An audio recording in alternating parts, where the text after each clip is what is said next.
Hey everybody, welcome to Homebrew Hall today. Um, we are having a very special one shot. We do want to start off by apologizing that we don't have Ready to Roll tonight as regularly scheduled. Just some people, they have had other things going on, and I think that after a year of consistently having Ready to Roll, I think we can't afford to not have it for one month. So yeah, we won't have Ready to Roll at all this month. We just there, particularly with the holidays approaching, familial obligations, things like that. So yeah, but we will be having hopefully several. We are starting tonight with our first special one shot for November. When the rain falls in London, which you will see very shortly. We will also have several other one shots run throughout the month by other members of Homebrew Hall. We're very excited, so please stay tuned on the Discord channel for that information if you are interested in watching more one shots. But with the lack of Ready to Roll, we will also not be having our rehash the rolls like we normally would, since Ready to Roll won't be moving forward, and so rehash the rolls won't. There will be no questions to ask about what's going on in Ready to Roll. But that's everything that I have. Again, please stay tuned on Discord for more updates and what's going on. I will, with that, I'll turn the time over to Eric. Welcome to Homebrew Hall and tonight's presentation of When the Rain Falls in London. Couple of quick announcements / apologies. I don't have chat open right now because the set that you're seeing is fairly resource intensive. So if I run chat in addition to it, it kind of starts screwing with stuff, which is why you may have seen the camera jitters and the screen tearing that we had right at the beginning. So I closed that down. So if there's like a weird audio problem, like if the backdrop noise is too loud, somebody will need to read chat and tell me as a thing here in the game.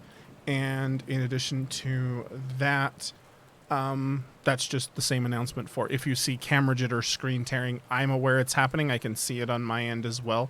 And theoretically, the stuff that I've shut down in the background will prevent that. But we will have to see as the night goes. So, welcome, my friends, to London. This is the Victorian era of London, so late 1800s. But this is a fantasy, steampunkish version of that world. Now, when I say steampunk, I do mean the steampunk bit and the coal and all that kind of stuff, not necessarily the fantasy magic-y bit that features into some of those settings. You guys are substantially more grounded than that as a thing. To answer your question, Patrick, no, I cannot. I do not have access to that. So it is late one evening,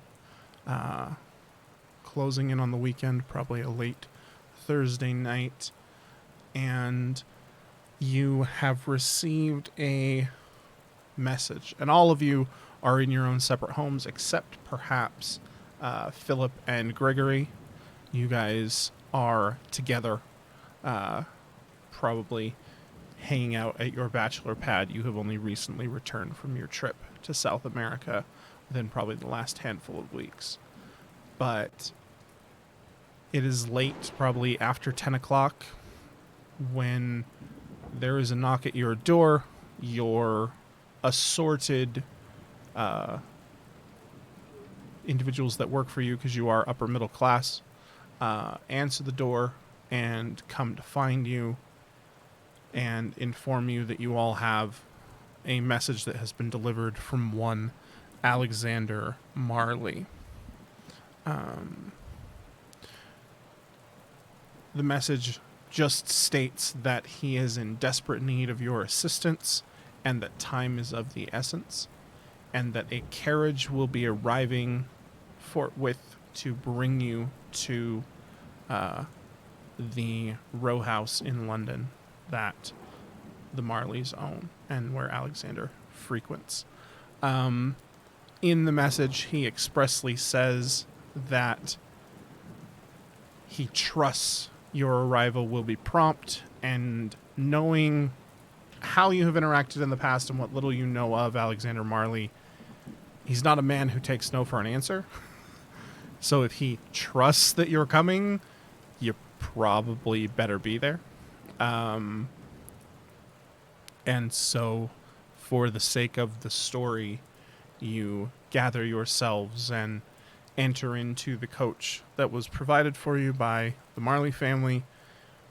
And as the din of the rain pounds on the roof of your carriage, you hear a distant clock strike 11, and you have to ask yourself, what on earth could Alexander want at such an ungodly hour and in such ghastly weather?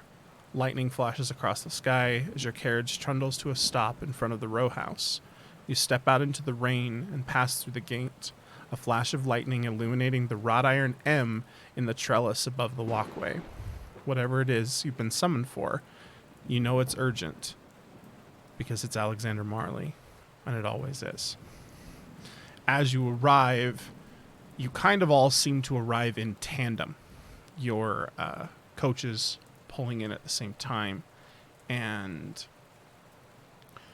you recognize individuals stepping out of these carriages. The first carriage to arrive, and based upon character traits, the individuals who are most likely to sort of barrel out of their carriage at excitement to do whatever it is that Alexander is going to propose, would be Gregory and Philip. Gregory, you probably burst out of your carriage first, stepping out into the rain. I am gonna say, and I'm gonna grant both of you a Benny if you are willing to accept this as a story point. I would say at this point, you two are at least a little bit tipsy.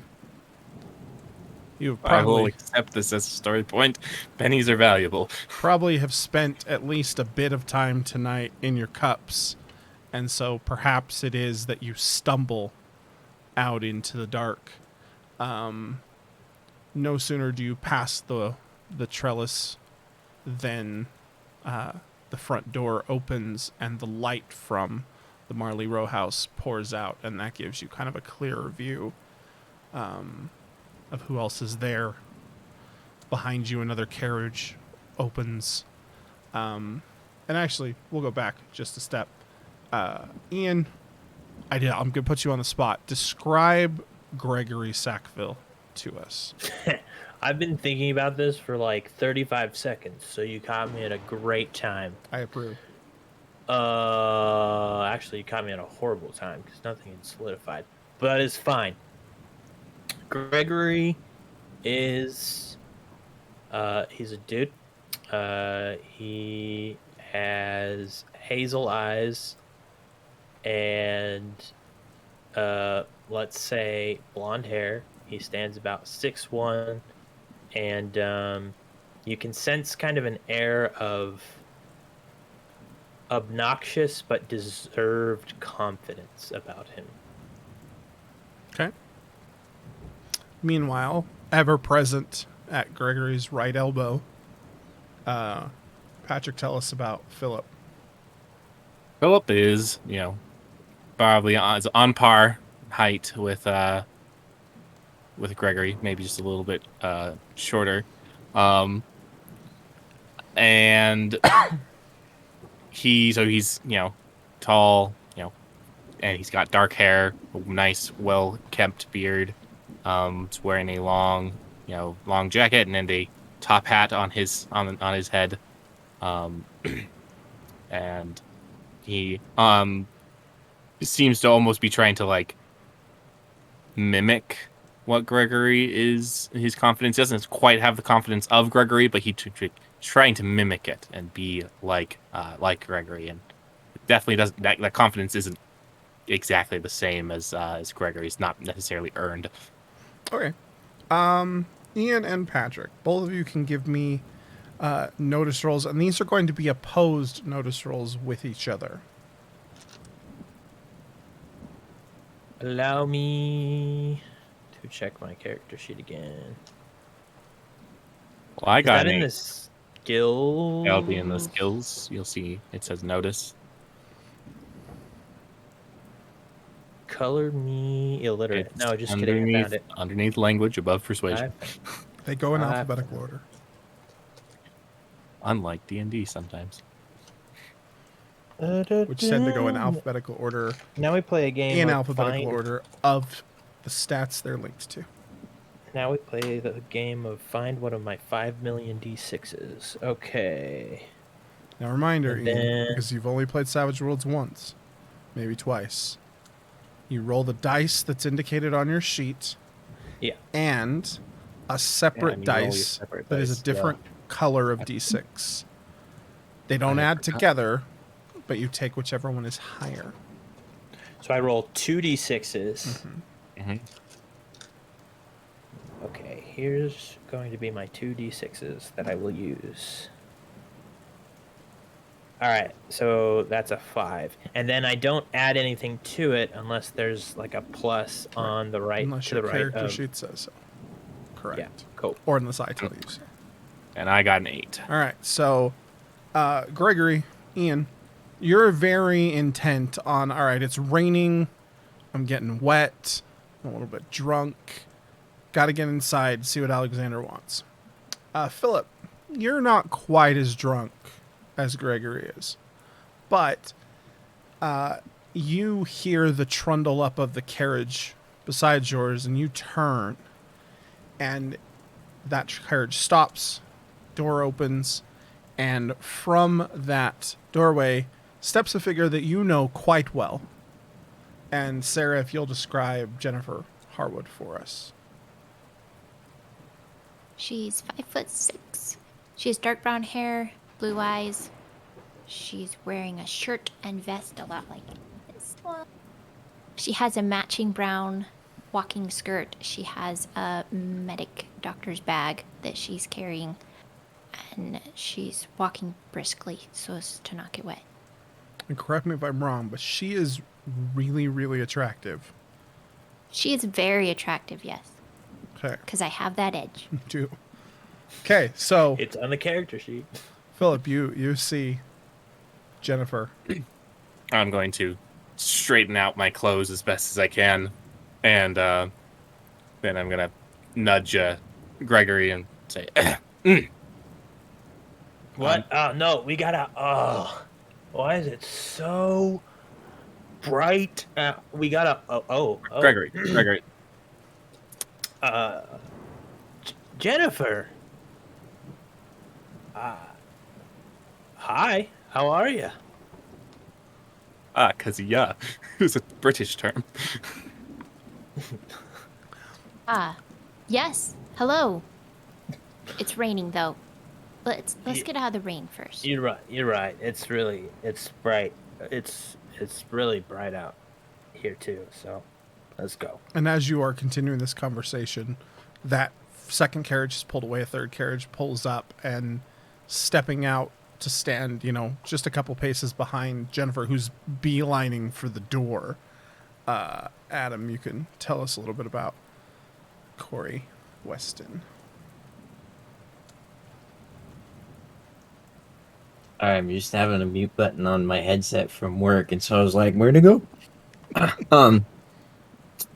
So out steps a shorter man, probably like a 5'6", little stockier, and he's got a waxed mustache.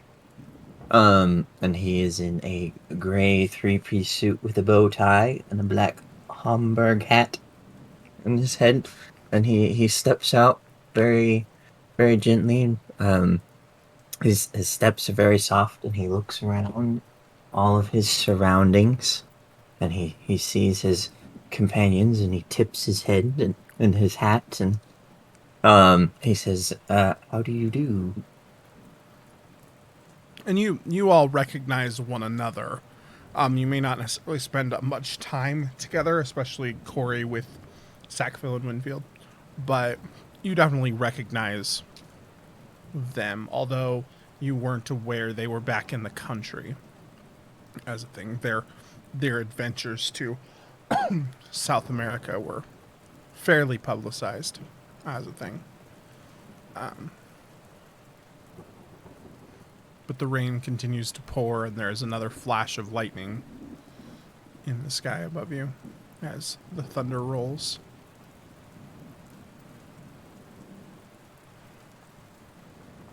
Gregory welcome. winces at the brightness. Perhaps it would be best if we retire inside. It's quite. Yes. Gregory, like, stumbles up the stairs and goes in. Wait, so are we just walking into this house? I'm assuming. Yeah, they opened the door, like, because remember the door Okay. opened up, the light poured out. Yeah, okay. You winced. There was a lot of wincing that happened. Winston is my middle name, after all. Good to No, know. it's not. It is now. All right, so you step into the foyer, and there is a butler who is impeccably dressed, standing there to greet you. He steps forward with large wooden hangers to take your overcoats. All. Thank you for coming. Please hand me your coats and we'll hang them up, and I shall escort you in to meet with Master Alexander. He's been expecting you. I'll hand him my coat. He, like, Yeah, very skillfully just, like, twists that little thing in, pops the hook out, hangs it nearby on some, like, there's, like, a pegboard that's near. I mean, and you guys are soaked clear through. Like, it is pouring rain outside. So as he hangs it up, there's, like, the canvas mat underneath that it's just dripping on, and it is literally just dripping out of that heavy wool coat that you wear.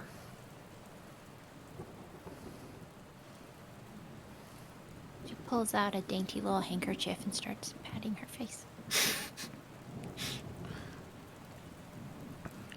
If you would, please follow me. He's waiting for you in the study. And he Yes. leads you down the hallway. And you enter a large, very well-appointed study.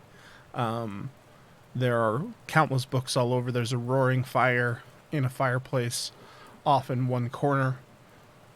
You can see there is a pot of water that's been set next to it, assuming for tea, because it's England. Actually, it's just anywhere that's not America, let's be fair. And the butler shows you in, and there is a tall man, very broad-shouldered, probably about 6'3".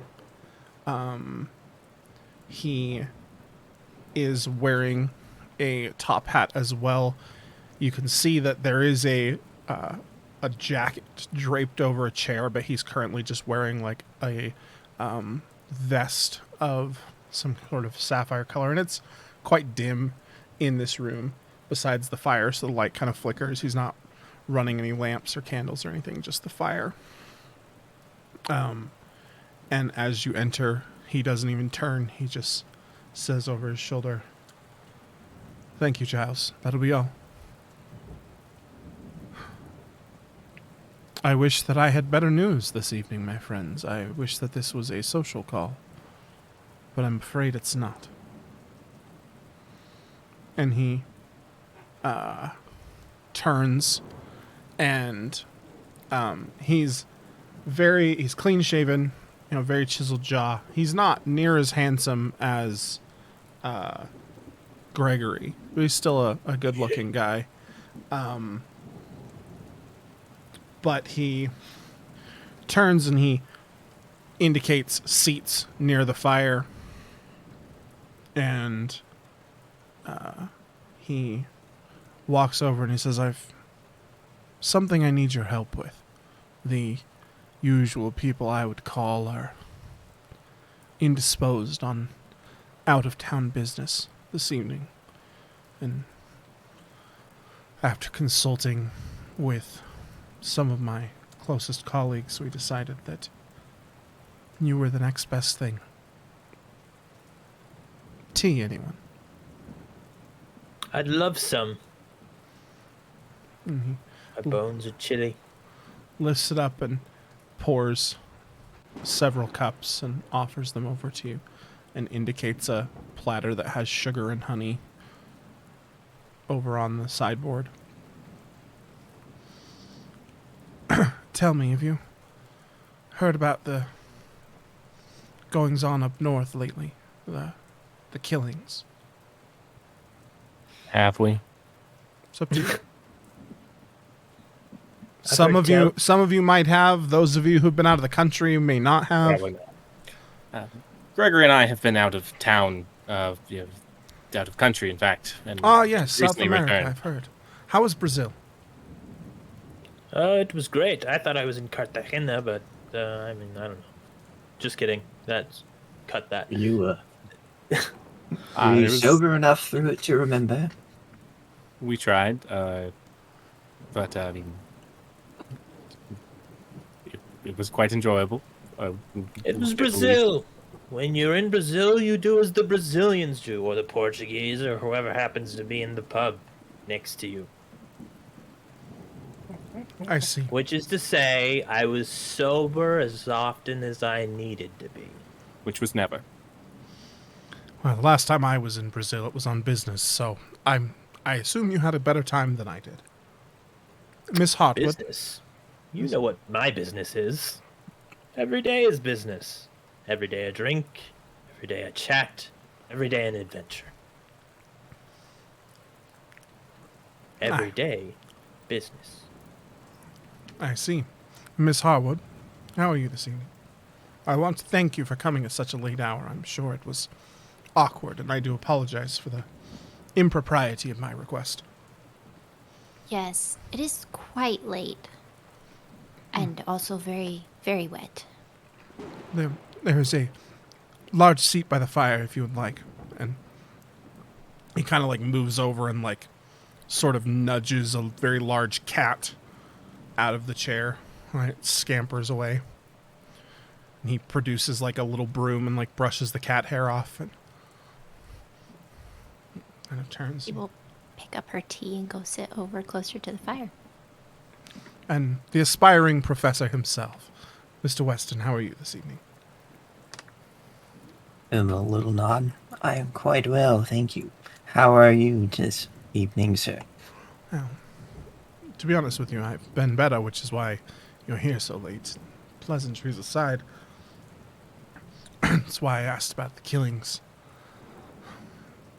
And he indicates a letter on the desk. If you would, Mr. Winfield, will you hand that to me?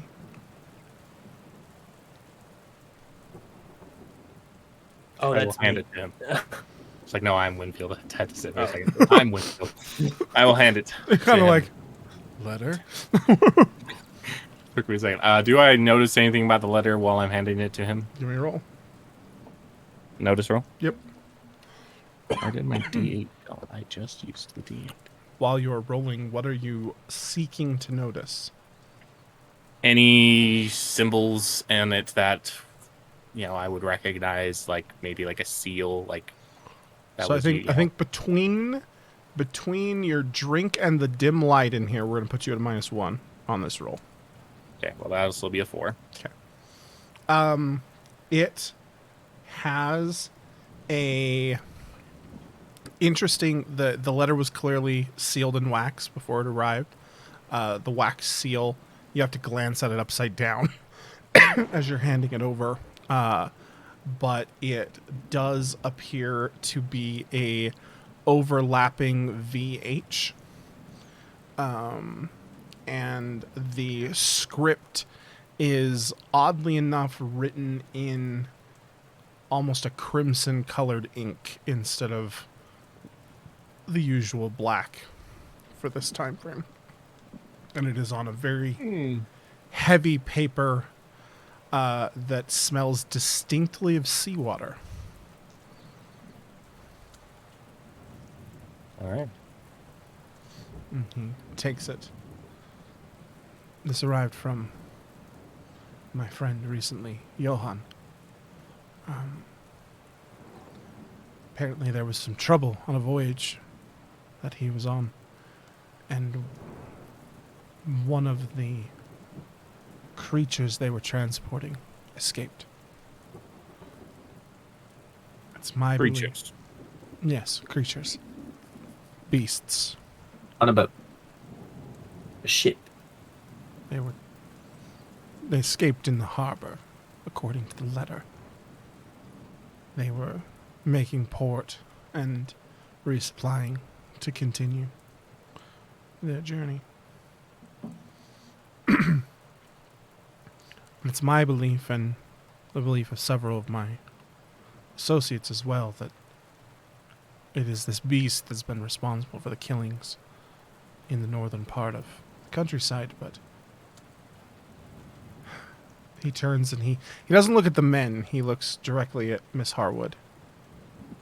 I need to show you all something, and I... Luckily, Miss Harwood, I'm aware of your vocation, and so I don't believe it will offend you. But if you'll follow me, please. And he stands up and he moves to the desk, and he kind of reaches under and fiddles around underneath the desk for a second, and then you hear kind of this snick sound, and the bookshelf behind the desk slides away, and there's a hallway behind that bookshelf. If you will, please. I want one. Quite fancy. Like Adam wants one. He reaches into his pocket, produces a lighter, because steampunk, I can have one, and he ignites a torch that's there in a sconce in the hallway and lifts it up, and the hallway proceeds about 8 feet or so and then ends in a stairway that circles down, and he begins to descend down the stairway.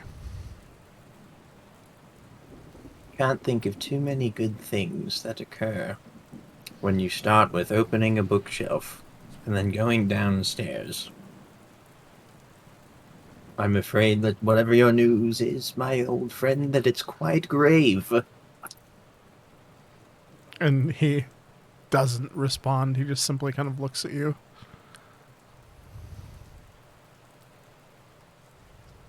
Shall we? And we shall. Drunk people first. I'd rather not be knocked over. Why do I always want to call myself Piotr? That's not my name. Today. That's not my name. Gregory. Oh, Greg. Starts to go down the steps, missing like every 3 strides he misses a step. Kind of stumbles. Philip is right there to like steady him and just hold. We're like, it's okay. It's all right, Gregory. Just take it easy. And like they watch you descend, and Alexander turns to Miss Harwood. Him, really?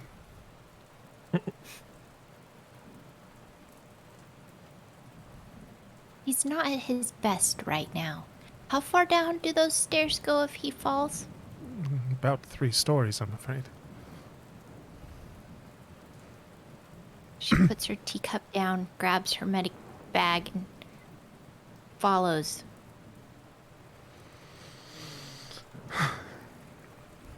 Mr. Weston.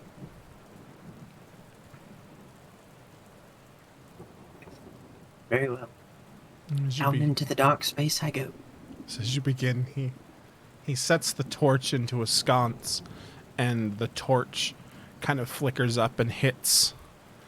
There's this kind of pipe there, and you hear this kind of hissing noise, and then you watch just all along the circular staircase, just these torches just ignite one by one down the line. And I want that too. we have light switches. And he turns and pulls a lever, and the bookcase shunk, closes behind in the study to leave no trace of where you've been, and you descend down. And as he mentioned, you descend down for about 3 stories into what would probably be referred to as sub-basement 3. But you arrive down there, and there is a singular door at the base of the stairs. And it's a very old, kind of Tower of London door with the iron bars set up in the window that you slightly too high for anyone to actually look through effectively. And large, wrought iron handle with a wrought iron lock. And he finally arrives at the landing and produces a key from out of his vest and unlocks it. I warn you, my friends, what you are about to see may be upsetting, and for that I apologize. And he... Nothing could be... It'll be fine. I have faced worse. Upsetting in what manner? And he doesn't so much as respond as just kind of tilts his head and pushes the heavy door open, and you are hit with this like charnel house reek of just Charnel? yeah, like just death. Oh, great. I haven't smelled anything like this since my time in the military. What have you got in there? Something dead, probably. And he steps inside with the torch, and just through the doorway you can see that there are 4 bodies lying on slabs here in this basement room. And they all have toe tags on them. And it's very obvious just looking at them that these bodies are not in the best shape. They're dead. Why aren't these in a morgue? Yes, why do you have 4 dead bodies in your basement? If you'll examine them, I think that you'll understand why perhaps the constabulary wasn't the best place for these. She immediately walks over and starts giving them a very close examination. Give me a healing roll.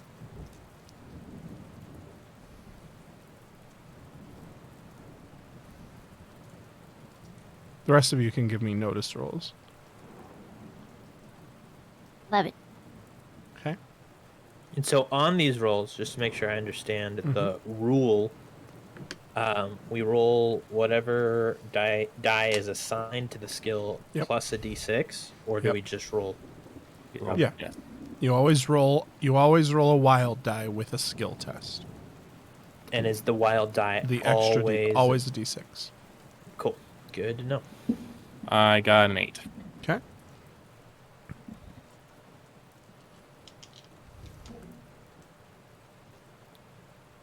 I got a 6. Okay. I got a 5. All right. So the 5 and the 6. These bodies have definitely been. They were definitely violently murdered. This is not a natural cause of death, and they were pretty viciously hacked up. Philip with an 8 on just the notice. This was not a traditional weapon that was used to kill them either. There's something jagged, and definitely kind of rippy is the best way to describe it, about these wounds. Jennifer, with an 11 on your healing, so actually doing kind of like examination, I imagine like you pop open your bag and produce some kind of glove and begin to actually do like, here's these gentlemen being like, ugh, and she's just like, dead body? Let's see what we know.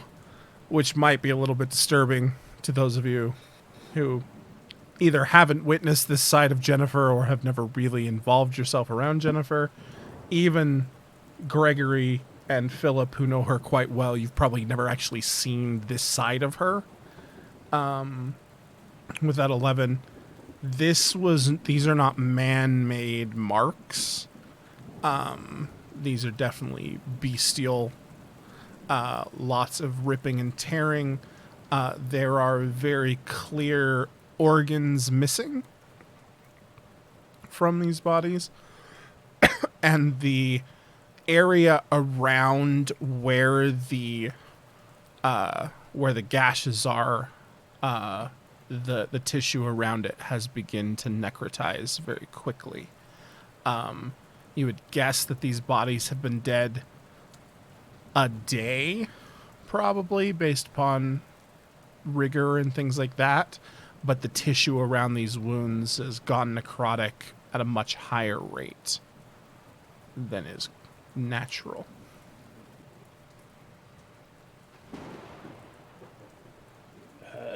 Jennifer, what's your take? Oh, I would say that these bodies have been dead for about a day, except for the wounds don't look right for that. We found them yesterday. Well, I mean, to correct myself, we found them this morning. And Around I'm about assuming when you found them 4. that these organs were already missing. Yes, we have done nothing with the bodies. We attempted to get in contact with my particular physician, and he is unfortunately available, so we reached out to you. What kind of beast was your friend transporting here? Where did you say he was coming from again? I didn't. Well, that would be beneficial for us to know, so we might know what manner of animal we're looking for. Last I had heard, he was in Scandinavia prior to coming here.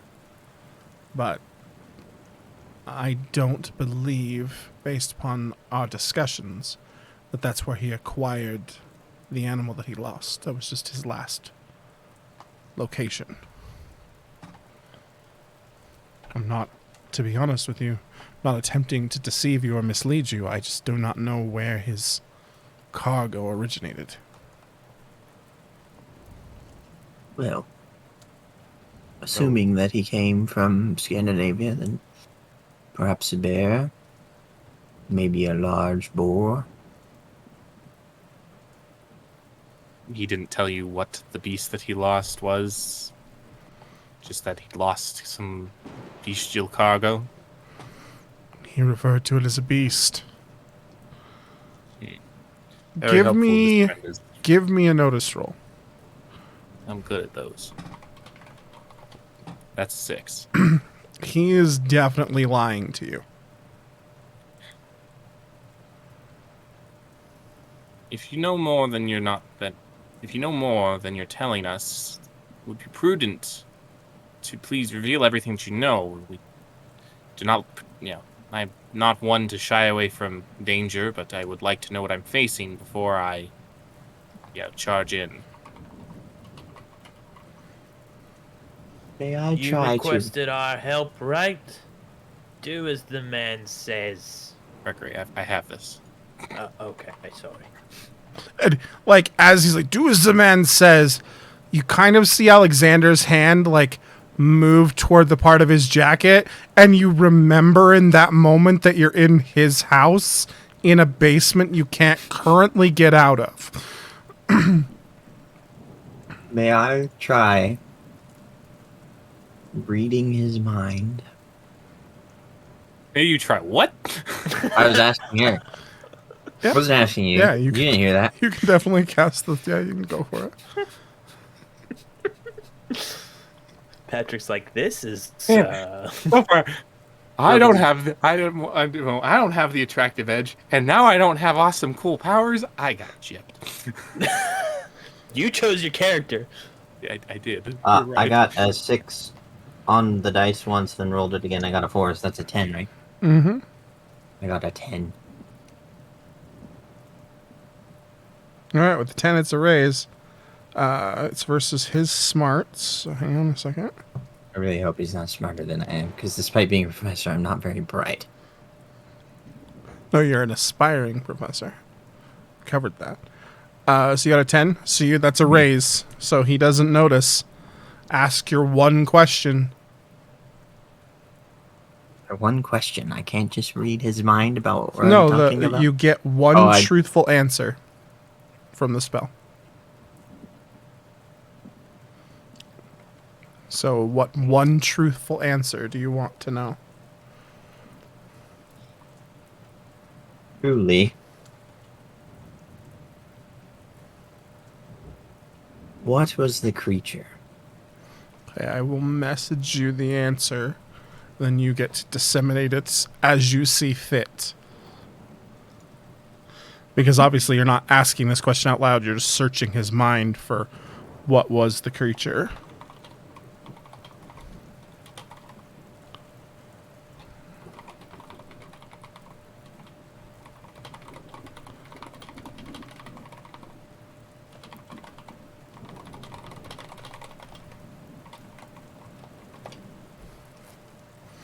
Okay, I have messaged you your answer. Meanwhile, we go back to the slightly slurry confrontation between... I'll put it this way. I'm giving you the information that currently you need, because further information beyond that will endanger you. I'm Rip. fully capable of endangering myself and He really then is. getting out of it. That not so much. That's why I'm here. Hey. I'm just speaking the truth. Think Of of every- all the bar fights you were going to get into in Brazil. Who pulls you out? And I would have been a legend had I been able to realize my full potential. But we digress. You would have been a dead legend. But legends never die. League of Legends told me so. Anyway. So, he looks at all of you. I'm not being deceptive for my own benefit, or for my own enjoyment or amusement. I simply can't share everything with you. Then fine, we'll quit badgering you. But remember this, says the suddenly sobering, whatever my name is, Gregory. You're not... Oh, wait. Oh, crap. My thought literally just left my brain. Gosh dang. That's okay, you're drunk. Yeah. I like to. I'll actually. So the way we're gonna do this, because you're playing the drunk, I will give you a Benny, Ian, for the idea that the conversation went very well. We'll quit badgering you, but remember this. And then he just kind of... And he just trails off and never says anything, and everybody's just kind of like, That is actually perfect. Yes. Yes, very well. yes, Gregory. Yes. Can I walk up and just very gently lay one finger on the toe of the body? which one? There are Which one looks the gnarliest? probably one of the males. There's 2 males and 2 females. I'm gonna walk up and I'm gonna look around and just boop. Okay. And I would like to attempt my object reading. Okay, give me a roll.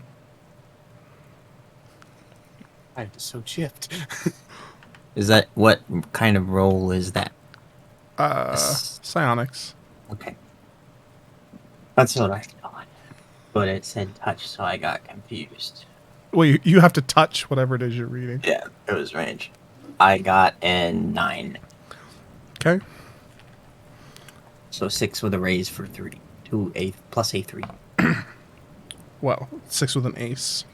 A raise is 4 over the target. Oh. How wooed.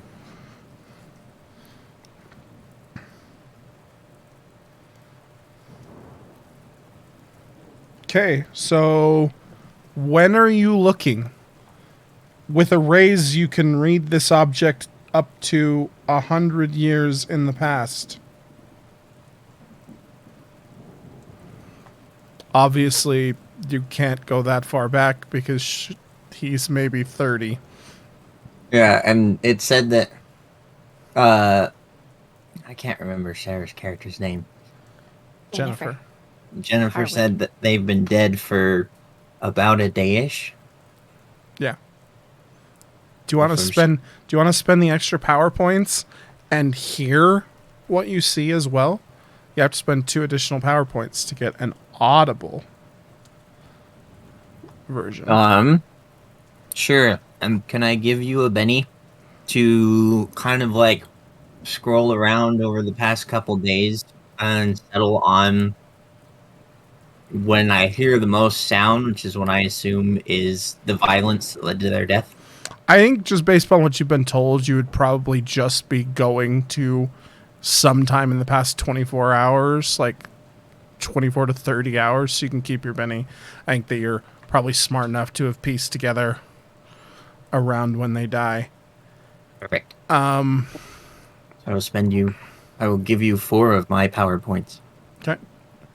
So you hear a lot of running and screaming. Just because this spell will break the investigatory part of the game, we're still going to limit your power here a little bit. And you're seeing through his eyes. Party speed runs one shot. He's sprinting through a street, and then you see him coming up to a bridge that you recognize as the London Bridge. Is it falling down? It is not currently, but he does, in fact. He trips as he's running on the bridge. He rolls, and the first thing you see above is that it's the middle of the night. He stares up, sees the moon and the stars, and then his eyes come down, and you see just these glowing red eyes in the darkness ahead of him. And you hear kind of this sound as it moves toward him, and then you hear these very visceral, like crunching kind of sounds, and there's a single scream that's immediately cut off. And I need you to give me a spirit roll.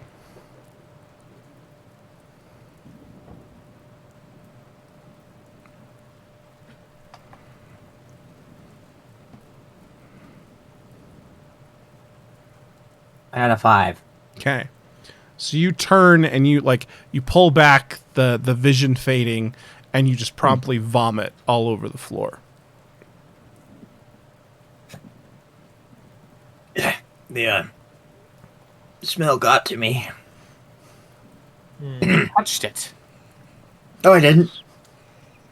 Yes, you did. I As you was went examining it closely. I feel like Philip's like, Yeah. there's so much lying!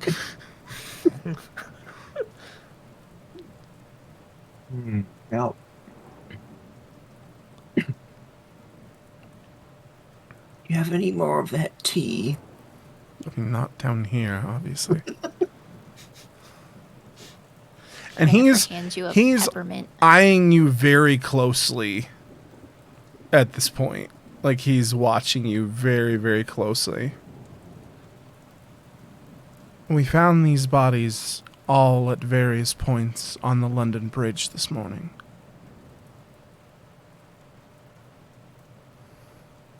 What I need from you, my friends, I need you to go there, find this beast,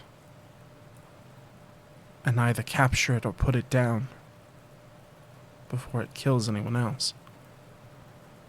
Because the thing about these bodies, these were just this morning's 4. Was there a yesterday morning's 4? There were about 6 yesterday morning and 3 the night before that. You Were they prefer- also on the London Bridge? Yes, all of them. Would you prefer us to kill or capture?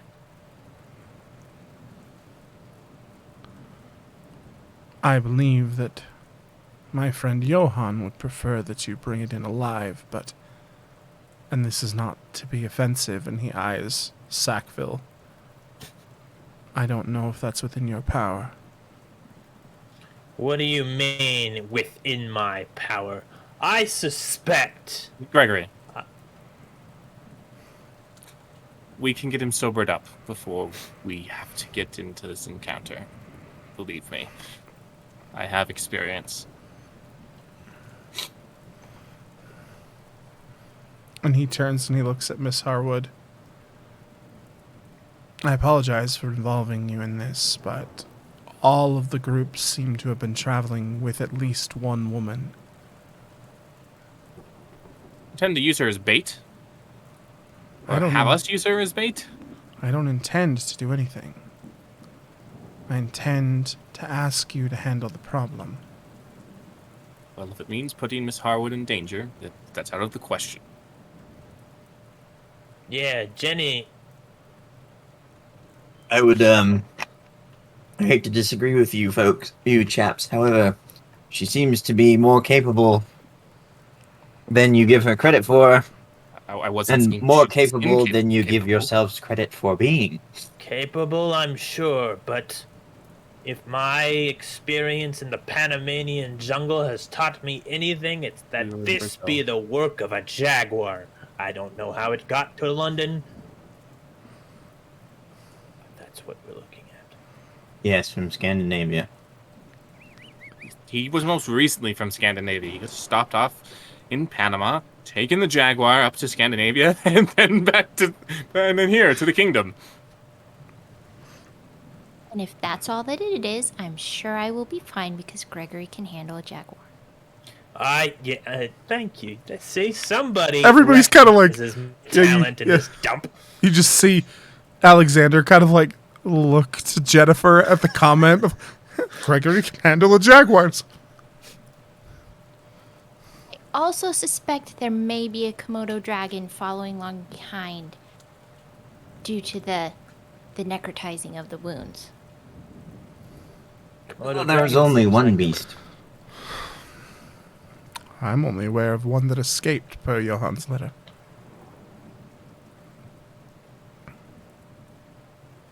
Well, in any case, I'm fascinated at the prospect of meeting a worthy adversary such as a Komodo dragon. Maybe it'll end up at the bottom of a pit or on a skewer. Wonder what they taste like. Chewy. Follow me, please. And he steps back, and there's another door at the back, and he unlocks it with another key.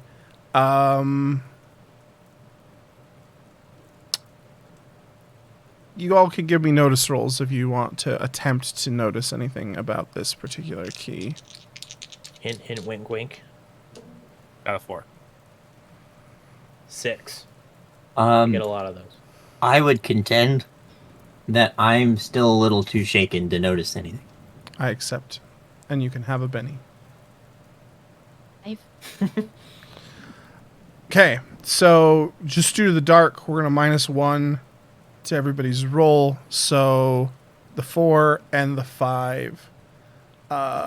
Sackville and Harwood. This key that he produces is very unique. Every key thus far has been wrought iron or brass that you have seen. Most keys are wrought iron or brass. This key is most assuredly silver. And the key, the head of the key itself, where it's inserted into the lock, is very distinctly shaped like an M with all of the, teeth underneath it. And he inserts it in. And you see that he produced it. It is actually on a chain that appears to be attached to his body. Unlike all of the rest of the keys that she has produced, they were just like, he could produce it and it was on a key ring. This is like he produces it. It's attached to a length of chain that goes back underneath his jacket. And he undoes the lock, opens up the door,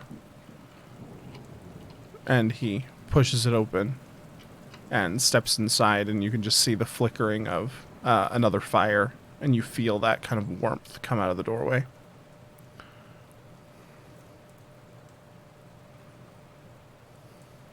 Wait, sorry, did we go back upstairs? No, you're still downstairs. He opened the rear doorway in the back of the morgue room.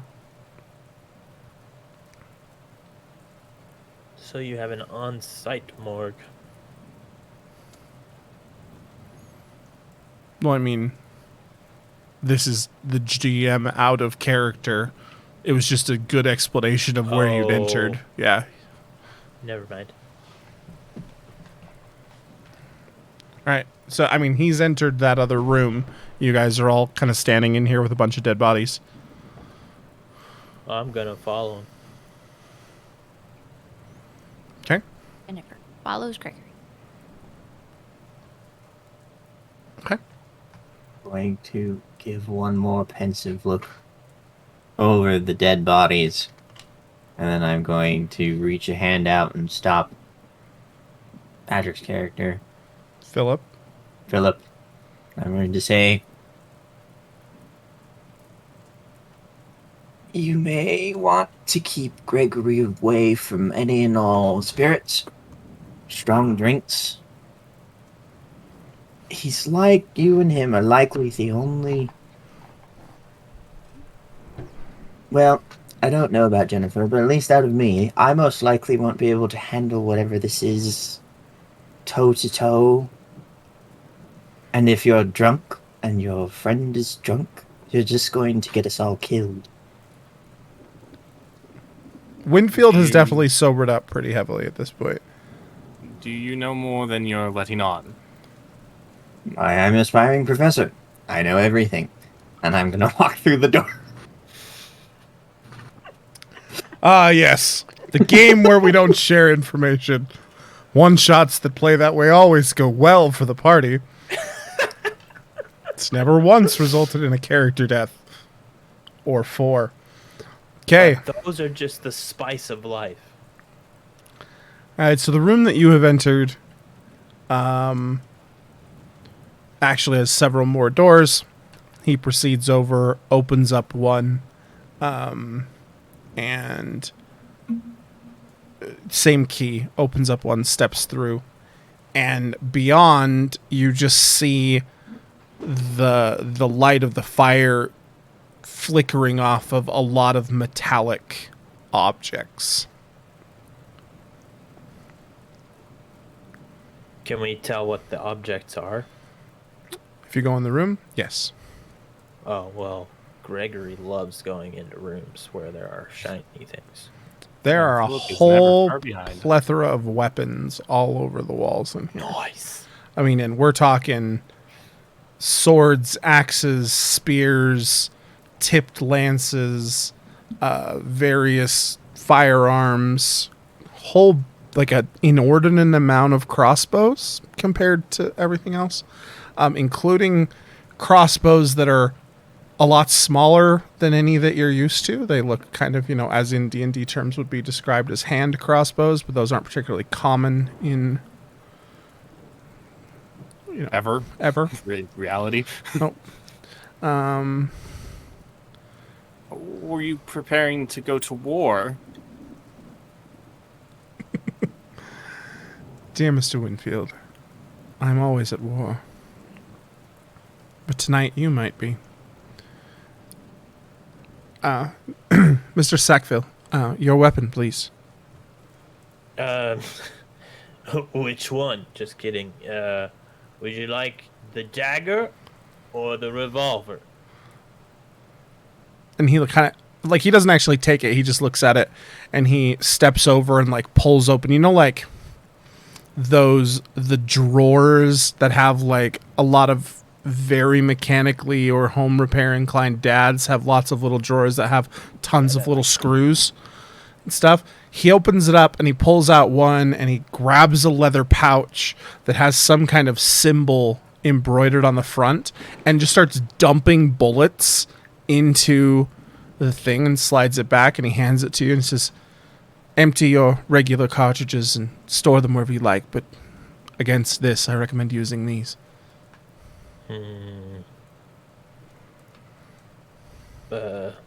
Gregory, right? Yeah, Gregory just kind of eyes them and then empties the cylinder on the revolver into his hand and replaces the rounds. Okay. Yeah, and you definitely are replacing, that dark, dull gray of lead with glittery, shiny metal of some sort. And he... Look expensive. Quiet. Try not to miss. And he lifts down a knife and he says, hang on to yours for more menial tasks, but should you get into hand-to-hand, I recommend this. And he holds out a knife, and you see the sheath has a similar engraving, embroidery on the outside. Gregory holds it up to the light or whatever, examining the blade.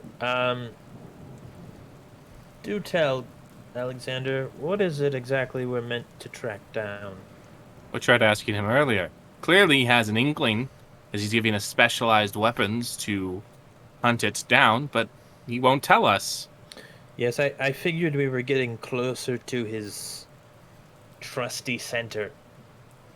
May I see one of those bullets? I don't see why not. Gregory hands one to Adam. What's your character's name? Corey Weston. Corey. You have a bullet. Do I recognize the type of metal? Give me a science roll. I'm 99% certain that I know what it is. You can give me a science roll or an occult roll.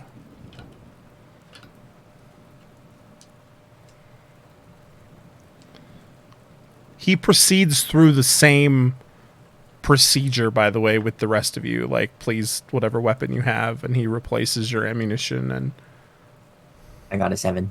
okay, yeah, it's definitely silver. Now, excuse me, Alexander, Master Marley. Master Marley's my father.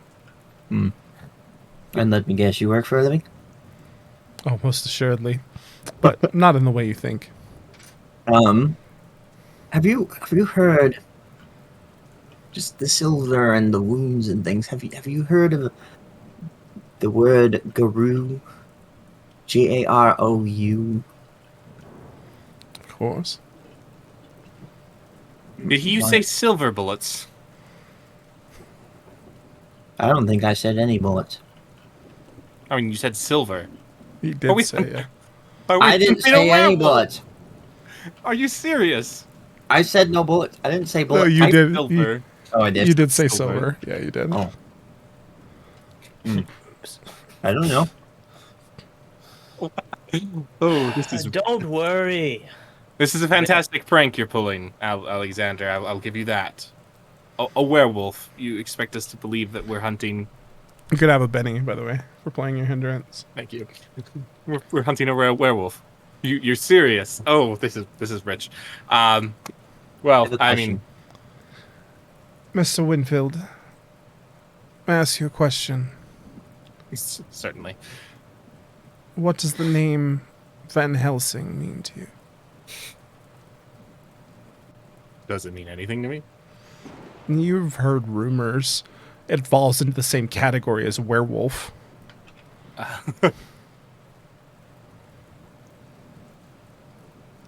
Van Helsing, really. You're friends with the Van Helsings? Those sociopaths, those psychopaths. And he's VH, the letter. Van Helsing, that's who sent. His son, Johann, yes. My friend. For as long as you've been friends with Mr. Sackville. And he thinks he has oh my, this is fantastic. This is rich. He thinks that he's brought a werewolf to London. the songs that will be written in the future about werewolves in London. It's just I already gave you a penny for this interaction, so you don't get a second one, but well done. Notice that I caught it, but no penny. ooh, fantastic. I have a question. How do PowerPoints come back? Over time, Sarah remembers a lot better than I do. I always have to look it up. Get 5 for 1 hour of rest. Let me guess. We have to take a carriage ride back into London, right? I mean, you're in London currently. Well, it's where we're going. Yep. How long is that carriage ride? Long enough that you can get some PowerPoints back when you ride in the carriage. It'll be fine. I would like to use my telekinesis and grab a very big, sharp object Okay. and hold it, like have it fly off the wall and stop right in front of Patrick's character's nose.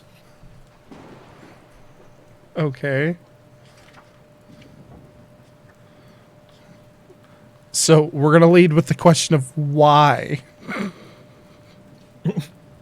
Because I don't think he's taking this supernatural threat seriously enough. So I'm not. to be fair, one of the reasons in the beginning of this I said that people needed to pay attention is I know at least, I think all 3 of your companions have Doubting Thomas as a thing. Oh, good. So So, none of them buy this as a thing. You have already blown 6 PowerPoints so far on your 2 spells. So you will get 5 back in your carriage ride. And you can do this if you want to. It's up to you. But it would be kind of breaking your cover of what you've tried to accomplish up until this point as a character, which is why I questioned the action. Obviously, you can do what you want and we can roll the dice. But just from a character perspective, you have definitely tried to keep your powers a secret due to the ridicule and violence that has occurred in your past. that's probably a good point. Never mind. Okay, But now he knows why I don't tell him anything. that's fine. So are we all supposed to be Doubting Thomases? I don't think I've seen that. If you anywhere. don't have Doubting Thomas, it just means that you're kind of too much of a dick to really doubt. But like, so you may not buy it, but you're not like Patrick or Sarah's character who just, they're outright like, this is a joke, right? Like, where's the camera? Like, are we on candid camera? Like, that's the conversation that's going on through their heads right now. Yeah. Whatever it is, hairy dude with a really big chest thinks he's a dog. I don't know. We've got this, team. I apologize. I interrupted the aspiring professor. You were speaking about a guru. Guru. Tell me, Mr. Winfield, have you truly spent any time in South America or Africa, in the eastern parts of Europe? Lots. We have lots frequently. Eastern Europe, You- not so much. Africa and have- South America. And you have never once run across their legends, their tales? No, certainly, but they're just legends and tales. There's Fairy always tales. a perfectly logical explanation for everything. Stories Yeah. told to keep the children in at night. To be fair, every time there was some village, some backwater part of a continent we were on, thought they were being terrorized by a Wendigo or whatever the heck was the flavor of the month or the night. An Appalachian night Monster of hunter? the week. We'd always find a jaguar in a pit trap the Yes, next morning. You'd pull off the mask and you say, if it weren't for those meddling kids. No, we tried not to get too close. Anyway, a guru, yes.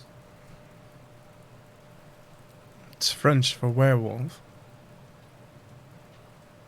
Hmm. So, yes, Mr. Winfield. I do, in fact, believe my friend when he states that he brought a werewolf back. Now, werewolves are not common in Scandinavia, which is why I led with I believe that was not his only port of call. This is rich. This is rich. You've let a Van Helsing bring some wild animal that they can't control into London, and they've brought you in with their schemes. I'll help. I will find this beast, whatever it may be. But when we do, I will prove to you it is not more than a wolf or a bear.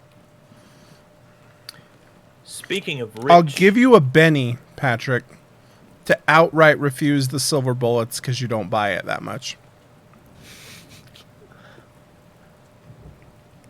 Not worth it. don't do it, bro. It's so in keeping with a character who just doesn't buy it, right? You gonna get jaguared. But you could sell them. While you think on that, I'll speaking do of rich, Okay. I'll do Who's it. I'll the- refuse the silver for a penny. Yep. Okay. who's the benefactor of this expedition? You, I guess, Alexander? Are you looking to be paid? Is that what you're telling me? Listen, all I'm saying is I'm a little depleted after my most recent round of intercontinental rabble-rousing. I see. He walks back out of the room of all of the weapons, produces that same silver key, opens one of the other rooms, comes in, closes the door behind him. You hear some noise for a minute, and then he comes out and he just tosses a canvas bag onto the table in the armory, and it kind of falls open. The drawstring kind of comes apart, and it's just filled with coins.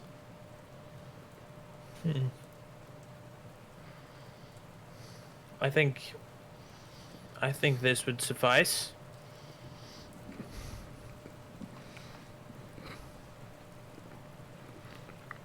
Shall we go find ourselves a werewolf?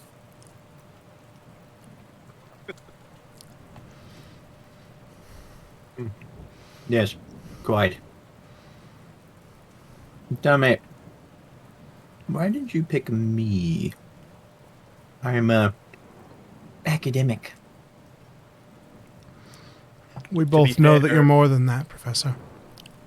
You seem to unreservedly believe that that the thing we're looking for exists, so you're thematically fitting at least.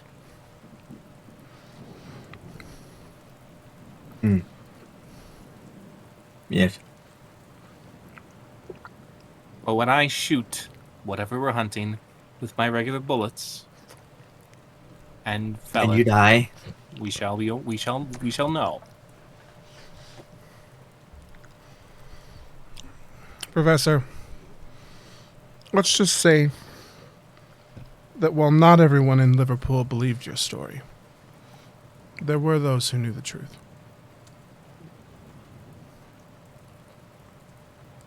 A shame. Imagine the wonders of science that could be accomplished if people were simply more accepting. Come back alive, Professor, and I'll show you more than you ever dreamed of. And he steps to the other door, unlocks it, and points inside. This elevator will take you up to the courtyard. And there's a coach waiting to take you to the bridge.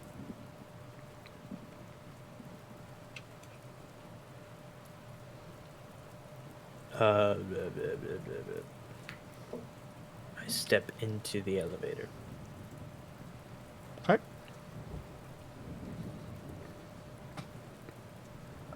I guess I will also step into the elevator.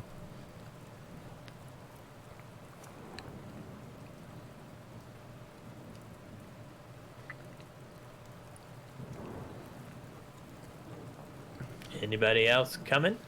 We've got a beast to catch.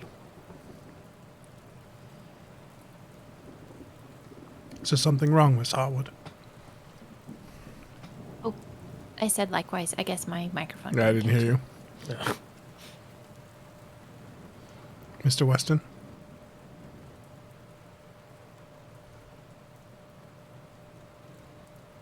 Off we go.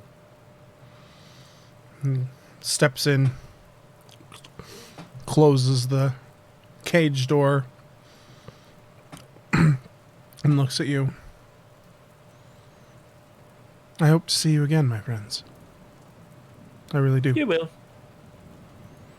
And with that, he closes the door, and then it's totally pitch black, and you hear this, and the elevator starts to raise up the inside of this hidden shaft. And after a minute, you find yourself standing in what you had assumed was a garden shed. Could still be a garden shed. And you open the door, and there is indeed a carriage there. Give me a notice roll. Also, the rain is coming down even heavier now than it was before, and it continues to get darker. Meaning that all combat shall be at obscured visibilities. 4. Yeah, 11. Also that. I'm both 6? Am I rolling wrong? Probably, if you've gotten 6 every time for every roll you've done all night. I have somehow. You roll 6 on a d6. Yeah. Roll it And again. then it explodes. It Every time you explodes. roll the max number, you roll again. Oh, so I roll just the one that exploded. Yep. Yes.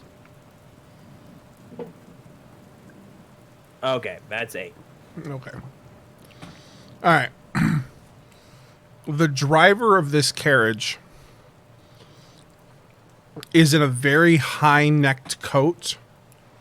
And he has on a top hat. But what you also notice is the rest of his face is covered in some kind of mask.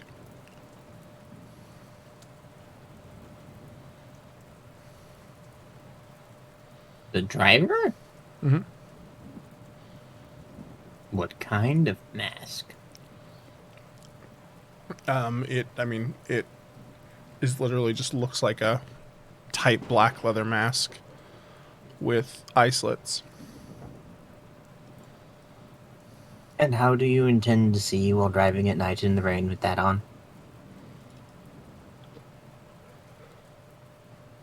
He kind of turns to you, and the light flashes, and you can see that, there's the eye holes, and then, the mask has been very tightly pressed to his face, but the, where the cheeks are has kind of been ridged to sort of look kind of like bone or tendon. Like, it's definitely this artsy kind of very creepy looking mask. No, I do not like that. And I'm going to get into the carriage. Whoop. Gross. Okay.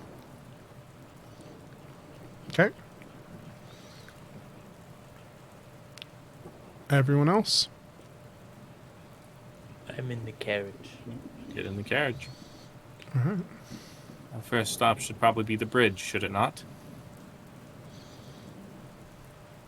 I mean, he doesn't even ask you for a destination. Essentially, you get in, and as soon as all 4 of you are in and the door closes, you hear the crack of the whip and the horse starts going.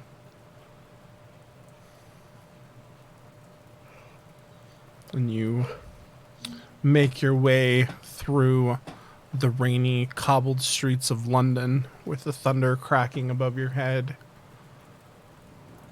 And you ride for 45 minutes to an hour, long enough that Adam restores 5 of his power points. Are there any conversations you would like to have in the carriage as you travel? Yeah. Gregory turns to Jennifer. Jen, good to see you, even if under quite formal circumstances. Yes. Did you enjoy your time in South America? Oh, it was most marvelous. That continent has so much to see, so much to explore, and I want to see it all. But sometimes it's good to rest. So it I'm was not worth sure. it. It's always worth it, I've found. You find a purpose along the way that makes everything fit together. Give me a notice roll, Patrick. That's an 8. So just between Patrick and Sarah as a thing. That's not what she meant, I don't think, when she says, was it worth it? Rip. Um, What about you? What new things do you bring? What stories can you tell? Stories. I've been continuing along the same path that I had before you left. Almost. I've been continuing my studies to become a doctor. The world is in need of people such as that, and how are your studies? They're going very well. Thankfully, since we are now hunting something that could possibly hurt the three of you. Yeah, grateful. I guess in more ways than one to have you by our side.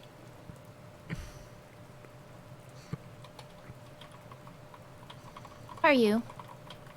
You have an interesting way of showing it. I know that I am unorthodox, but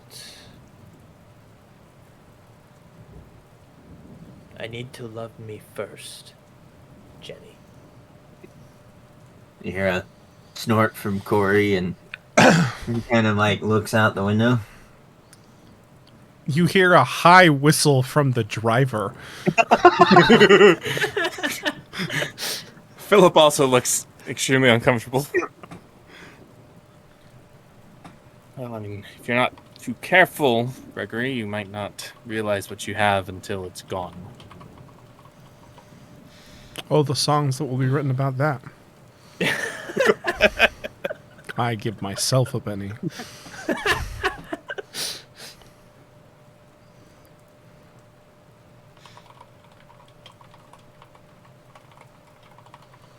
And then Gregory just falls silent. Mr. Weston, as we were leaving, Alexander mentioned Liverpool. Is that where you hail from? Yes. And where do you come from? London, gutter? born and raised. No, definitely not the gutter. London, born and raised. Just because I don't share your beliefs is no reason to feel a hostility towards me. I just don't. There's a logical explanation to everything, just as the wonderful Miss Harwood said. I don't doubt that there is some beast running wild across the bridge. I just don't believe that beast to be a werewolf. But, specifically, Mr. Marley mentioned something happened in Liverpool. Would you perhaps care to elaborate? We've only met in passing at various social events. I've never gotten to know you on a deeper level, Mr. Weston. No.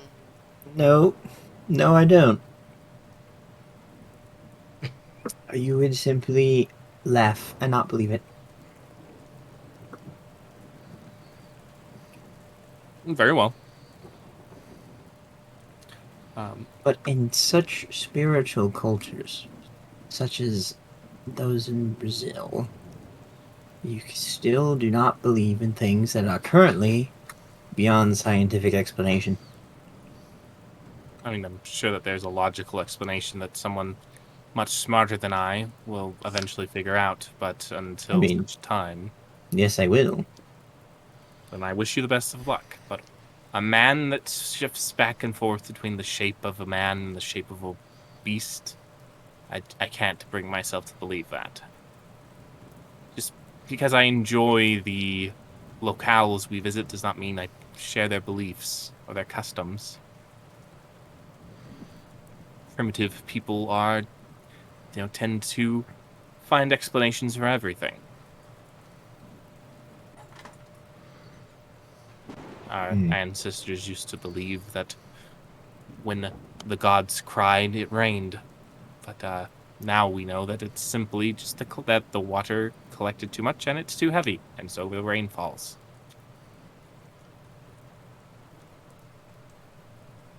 That is a simplistic way of putting it, but yes. Again, someone smarter than me, I've figured that one out, obviously. But I'm not prepared to believe that Mr. Marley's explanation until I have proof with my own eyes. If I was to watch, Gregory transform into a wolf before me, then I'd be more than happy to believe in werewolves. But they don't. They don't exist. It doesn't happen. Are you telling me that Gregory sometimes transforms into a wolf, or at least claims that he does? It was an example. I was saying if I saw it happen, I'd believe it. Oh, I was intending to study him.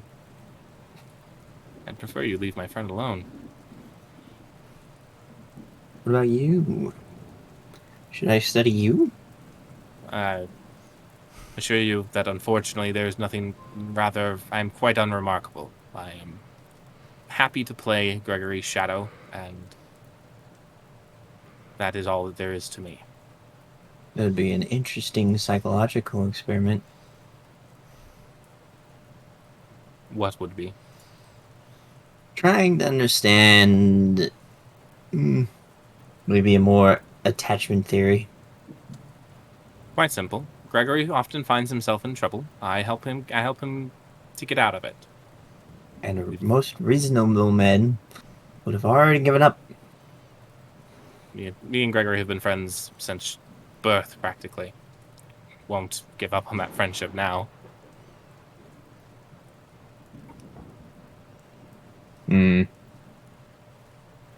Fascinating. Confusing, but fascinating. You don't have a lot of friends, do you, Mr. Weston? Not that run in your social circles. But yes, definitely, I have plenty of my academic colleagues. Or they'll be my colleagues at some point. Those conversations must be quite stimulating, constantly deciding to run experiments on each other or the common folk.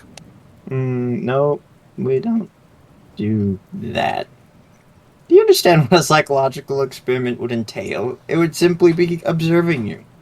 Well then, observe away. I give you full permission. Now our doctor friend. That might be more experiments on people. Lessons, that kind of thing. What are you implying, Mr. Weston? I'm just stating the fact that there is a very big difference between our academic fields. You were stating that she was going to be the one doing the experiments. Because the way you said it, it sounded like you were going to be doing experiments on her. No, that's not what I said. That's not what I meant. It's definitely how literally everybody interpreted it. However, I meant she's the one who will experiment on people. all right, we're caught up now. That got I'm gonna have to go really listen to what I strange. said. He's gonna go rewind the stream. Let me just use my magic powers real quick. Yes. No, she's more likely to test medicines and things that would affect the physiology of people. I'm more interested in other things. Well, I would happily volunteer to be one of her subjects anytime. Or suspects. Subjects. So perhaps you are the monster. How far until the bridge?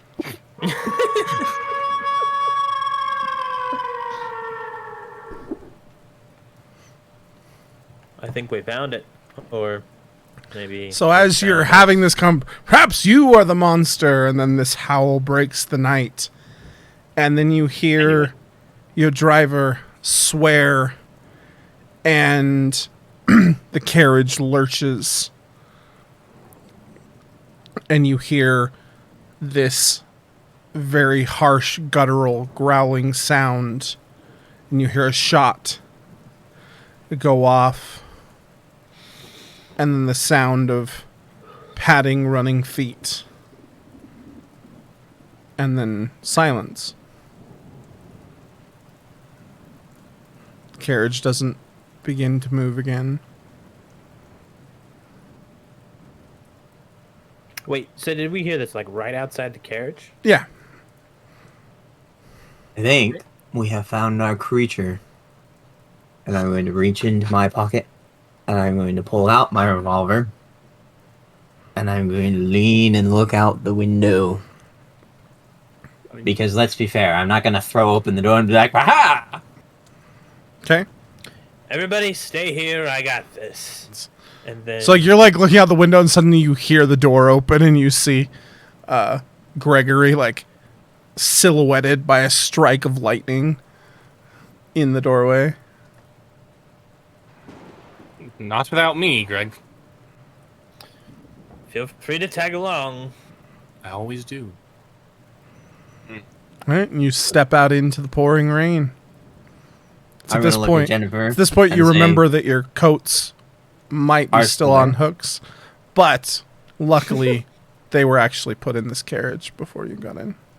Excellent. I'm going to look over Jennifer and say, by the way, I meant no disrespect to the medical sciences. Good. May I offer you your coat? I'm going to hand it over to you. Thank you, Mr. Weston. I can tell that this is going to be an interesting night. Yes. I think some people's beliefs are going to be changed. Some people's faces may be rearranged. Not by me, of course. Perhaps by you. You are a medical doctor. Let's go back down that road again. She very quickly gets out of the carriage.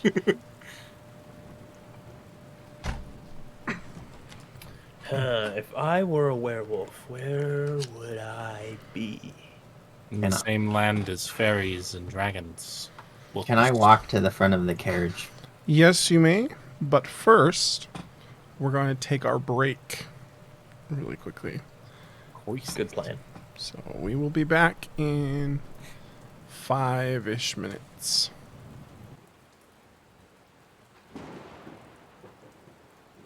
And we're back now that I found the unmute button for me and my players. All right. So when we left off, Gregory, you and Philip had leaped out into the pouring rain. Corey, you have handed Jennifer her coat, and the two of you have started to step out into the rain as well. What is it that you would like to do in said rain? Mr. Weston said he wanted to go to the front of the coach, so... Okay. Corey, you start walking around the front of the coach. The other three of you? Look around and see if I see anything. I am... Oh, wait. Because we heard... Did we hear... Okay, never mind. I want to figure out... So, blah, blah, blah, blah, blah, blah. What is the status of the driver? What is what? Corey is headed to ascertain, so you can head with him. Yep. So you make your way up there, and you find the driver. There is blood all over the front of the carriage. You see that the driver is gripping a pistol. But you see that he has definitely had his throat slashed by something, and he is very much dead. What about the horses? Horses are just very scared, but also seem to be highly disciplined since they didn't take off at a run. And then, are we in the city? Mm-hmm. So there's not really any mud for tracks. No, you can see the bridge from where you are. And I guess it's too rainy to really smell anything but rain. Yep. Rain in London. Which has definitely its own terroir. That was a big word that I don't know what it means. Yeah, I was like, yep, sure, I believe you. I'll assume that Eric has a bigger vocabulary than I do. Based on context, I'm guessing it means it has its own, like, unique smell, but I don't know. Its own uniqueness in general. Jennifer Well, will look at the wounds. and Can they see if tell what look the direction they same. came from? All around you. It's just echoing helpful. through the London streets. You look at the wounds, you said, Sarah? Yeah, she would be looking at the wounds to see if they look at the same as the ones on the dead bodies. Yep, they are made by exactly the same kind of implement, and the necrosis is spreading faster than it should be. Interesting. She would also then grab the driver's pistol and crack it open to see if it has the special bullets in it. It Just 'cause does. she's curious. It does, in fact, have silver bullets in it, except there are only 5 of them, And not then she'll 6. put the gun in her bag. Okay. Well, any ideas on which direction we should set off in first?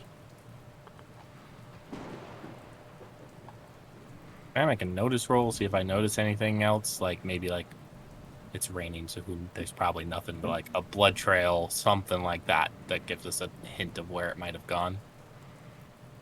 Sure. Give me a notice roll. Grand Canyon, here I come. I'm gonna leap.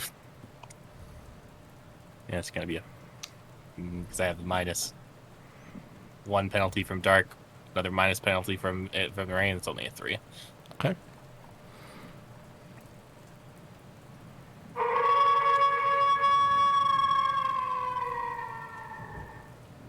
So the howl splits the night. And as you're looking, Philip, you look down in the direction of the bridge, and you do a double take because you're like, as you spin back, you just see this pair of glowing red eyes in the dark, and then they come at you very quickly. And we're gonna draw some cards. Combat time. Do.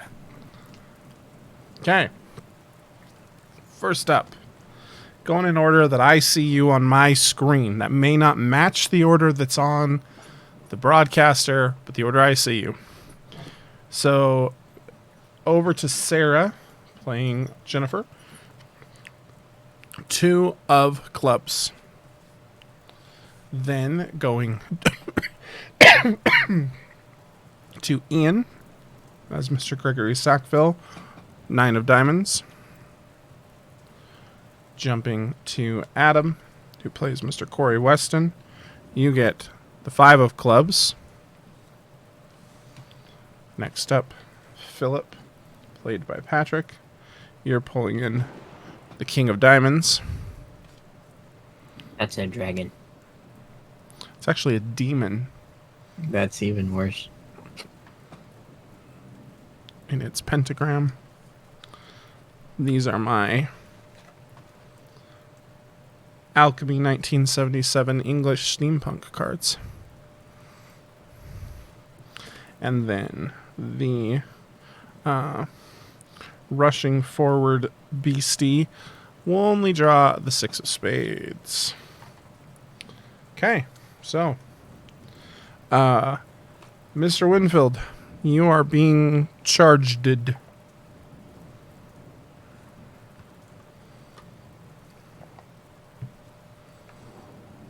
I'm gonna shoot at it. You're dead. Give me a shooting roll at a -3 because of how dark it is and the rain.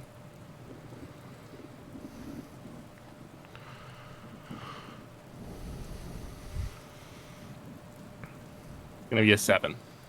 That's already with 7 -3. is going to hit, but no raise. Do I bother rolling for damage? Yeah. Okay.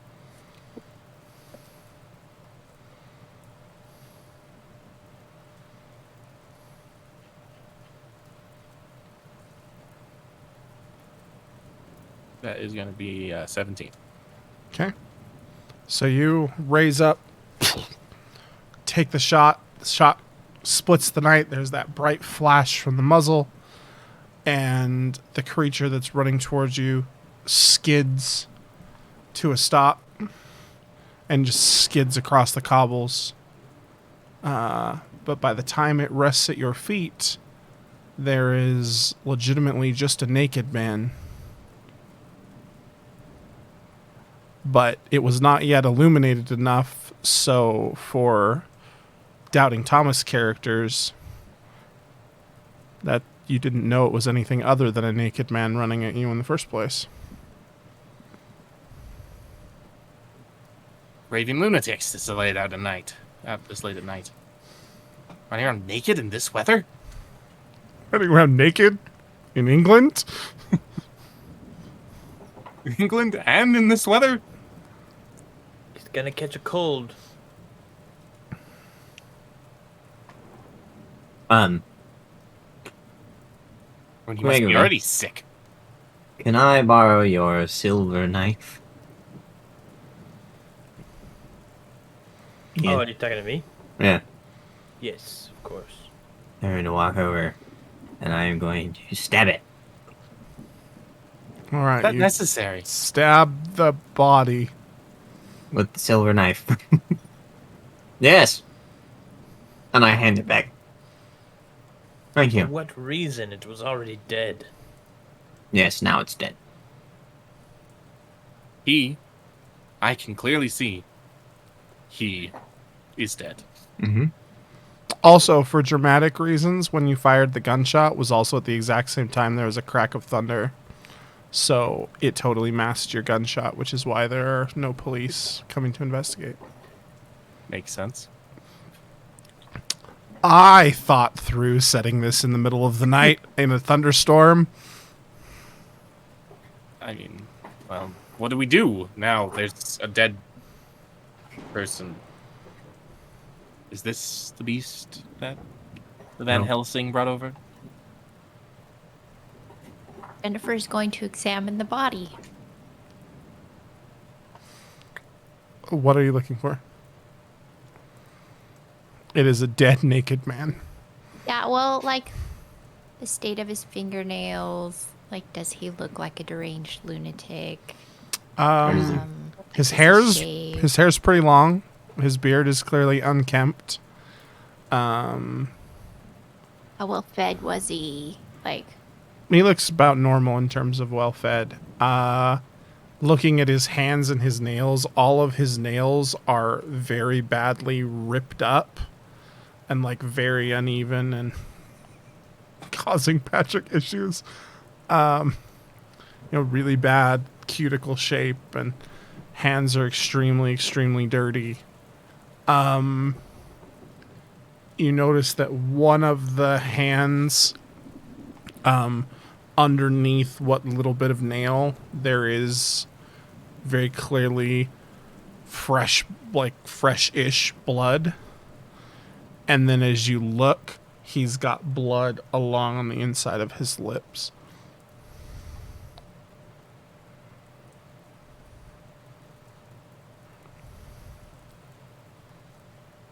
Well, there was clearly something wrong with this gentleman. His eyes were glowing red when he charged at me initially. That's some form of illness you're aware of? Something that causes your eyes to glow red? Did you see him drop anything that could have caused jagged wounds? I did not. However, he may have dropped it when I shot him. He was quite a distance away. We can go look. It's also dark.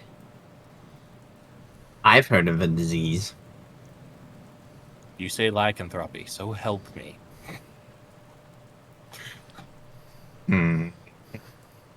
Werewolfitis.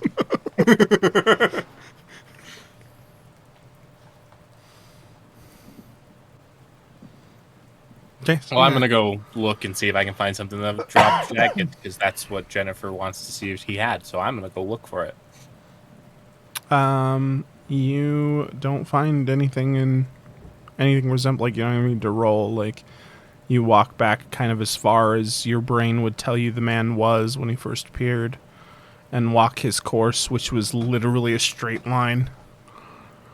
And you find nothing.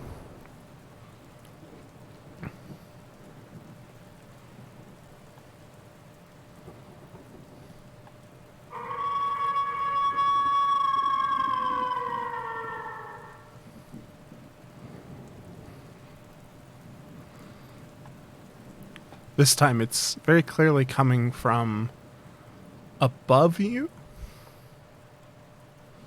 That's helpful. Gregory draws his revolver. Everyone behind me. This shouldn't take long. I never stand behind you. I always stand beside you. You know that. Feel free to do as you will. That's my suggestion only. Jennifer will stand behind him. Shocking. Okay, so as you kind of glance up, it's very, very dark. The clouds are largely blocking everything, but there is a very brief crack of dramatically appropriate lightning. And atop the roof of one of the buildings is a very large, burly, humanoid figure that seems incorrectly proportioned in the silhouette. Maybe a hunchback. You there! Halt! We have questions for you. And it vanishes beneath the ridge of the building. Do you really think that was going to work, Greg? You should have just shot it. You can't just...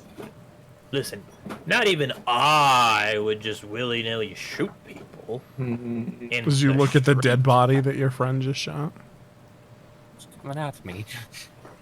There are bobbies about. We don't want to go to jail. I think that's what they call... Frickin' bobbies.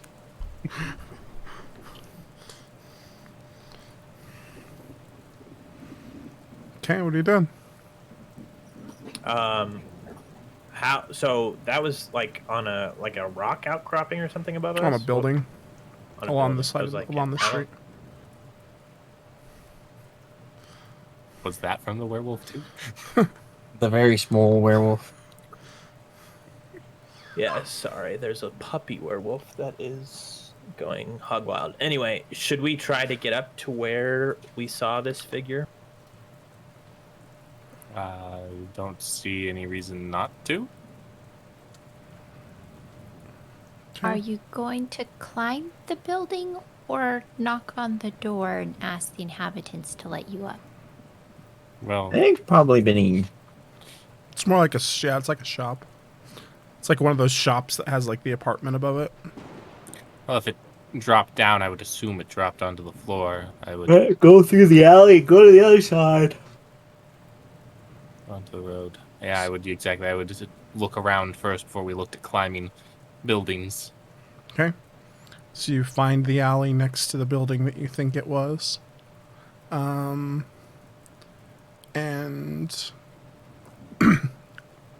it's very clear that this alley has been kind of upturned. And you can give me notice rolls to look around.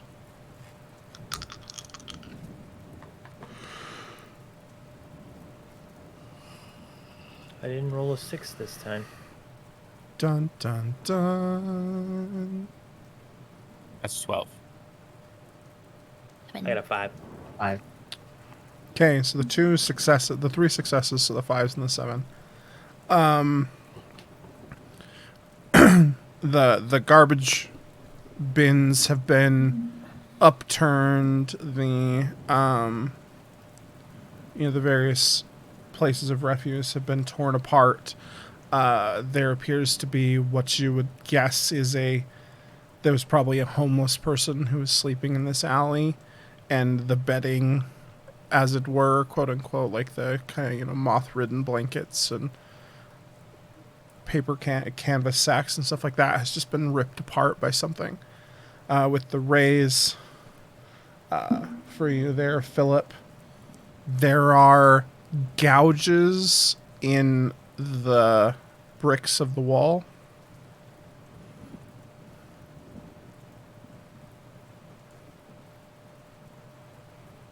Do they look like they were made like by a tool of some? I mean, They look like they were made by a hand.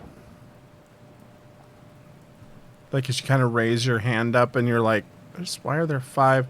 It's a much bigger hand than yours. Like even if you like do that thing, where you spread your fingers so far that the webbing in between feels like it's going to tear and you're like, ooh, I don't like that feeling. It's still much larger than your hand. I like how I just saw multiple people go, what's he talking about? I don't like that. Friends, there seems to be these gouges. I don't know what could be causing them. Tell me, does your bear have 5 fingers? I've never met a bear. In all of your adventures with Gregory, you Okay, don't I think guess you've I ever have met a bear? Yes, that's fair. No? I don't think they do. Although, to be fair, I've never sat down and counted the fingers.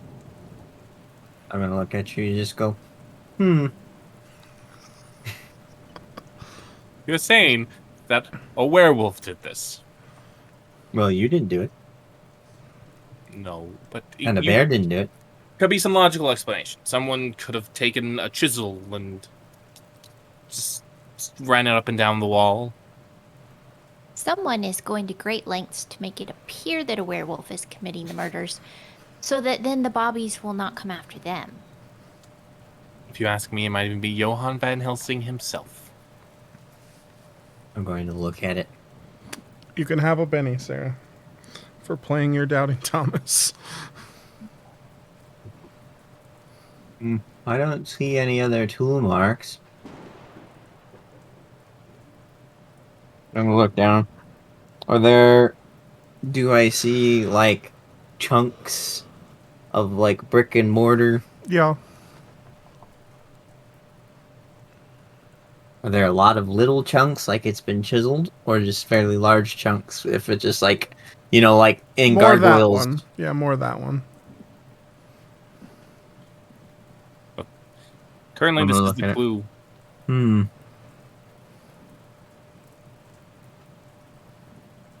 This is the clue that we currently have to go on.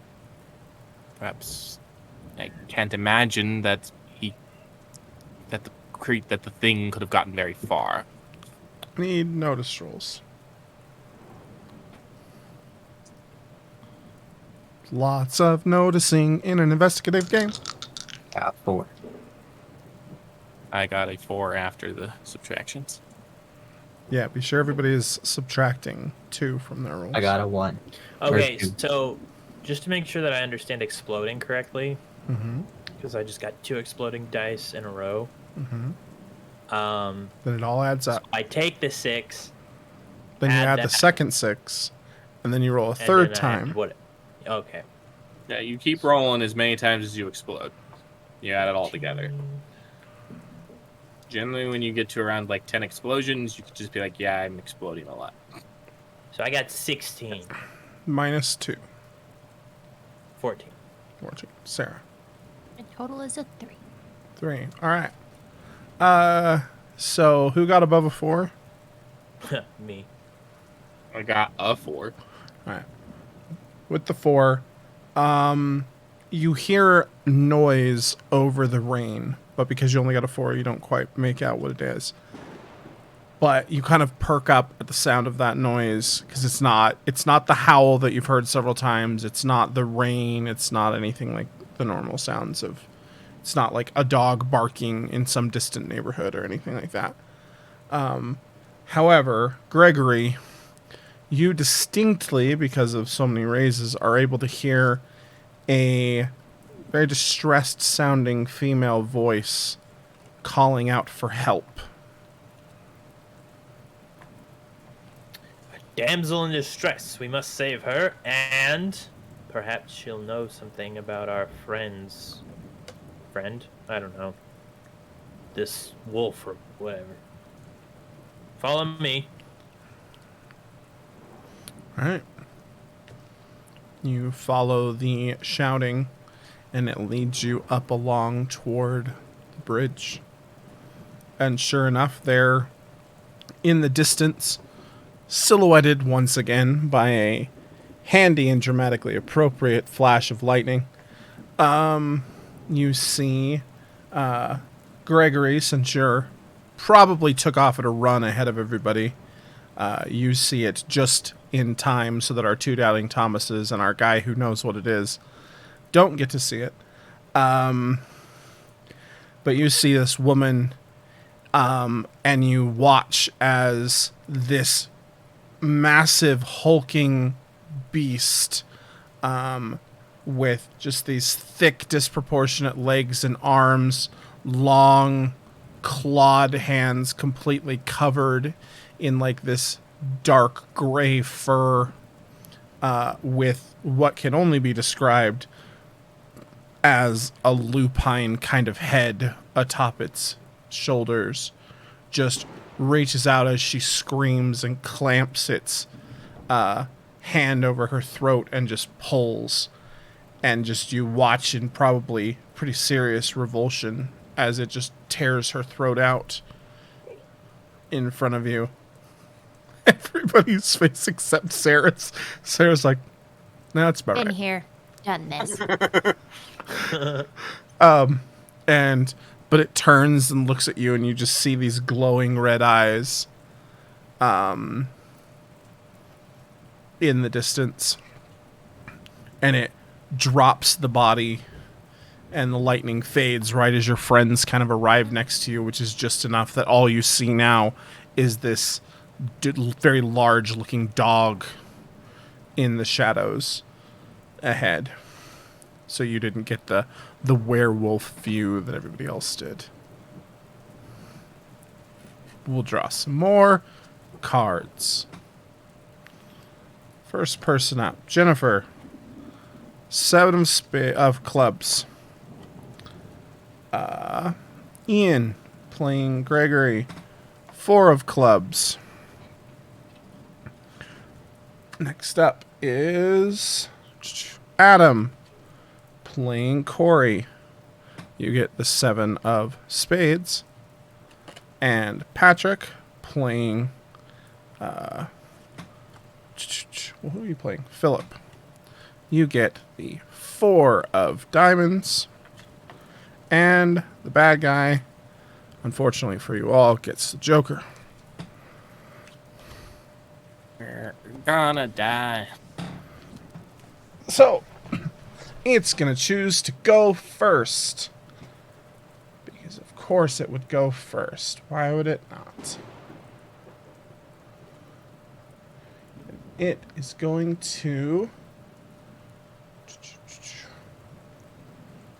leap out at you. Ian. So it is going to... You just all of a sudden see this... It kind of bunches up and then just hurls through the air very quickly. Just this massive, definitely physically impossible leap. Can I use... Oh, wait. We don't have reactions. Do we? Oh. What about with a Benny? Or several? What did you want to try to do? Because you are fighting against the fact that it got the Joker. It's like rolling a nat 20. Except probably better. What if... Because I have like... How many bennies did we start out with? Just tell me what you're trying to do, Ian. Okay. I want to kind of have like an instinctive premonition of what it was going to do, and then try to like dodge out of the way as I slash one of its hamstrings. If it hadn't pulled a Joker, then we could have discussed it, but it pulled the Joker, which is... It's the definition of a crit on initiative. Like, in Savage Worlds terms, it gets to act whenever it wants in the order. It automatically interrupts. So I think that you can definitely have, like, pulled your blade. So you have, like, essentially in the pulp hero kind of moment, right? You see it leaping, and there's just this moment of, like, he's coming for me, not for anybody else. And you reach, and you rip your blade out of its sheath, but he's just a hair faster than your heroic reflexes expected him to be. Because Joker. And he is going to try to claw your ness apart.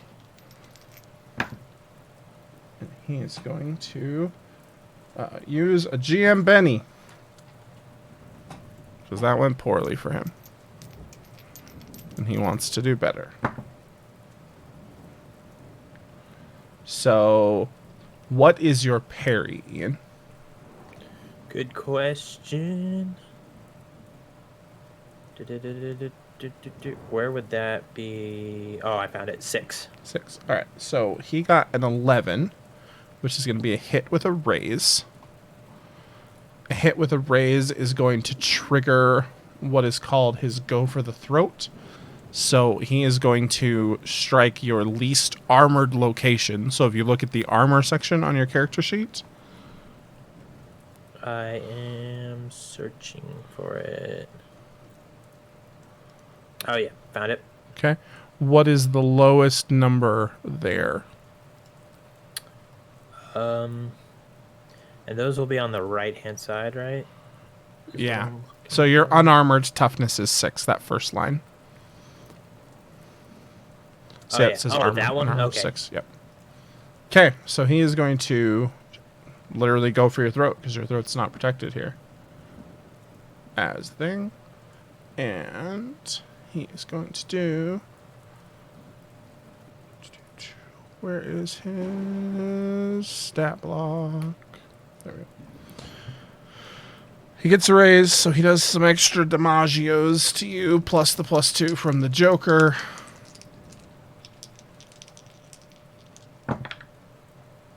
Okay, so we covered the fact that your toughness was a 6 on the unarmored location, correct? Yeah. So he's going to hit you for 28 versus your toughness. So we're going to do 28 minus 6 is going to be 22 divided by 4, which means you probably need to spend some of those bennies and try and soak some damage. Yeah, I'm going to do that. Okay. So spend a benny, and you're going to make a vigor roll. Vigor, which is a Attribute, not a skill. D8 for me. Yep, and you still roll your wild die. Yeah, D8 and a D6 then. Yep, and then just take whichever one's higher.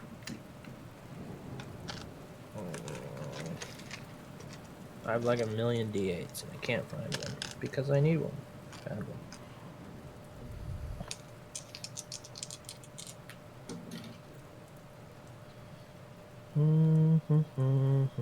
4.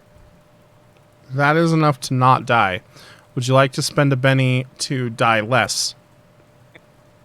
Yes. Okay, so roll the vigor roll again.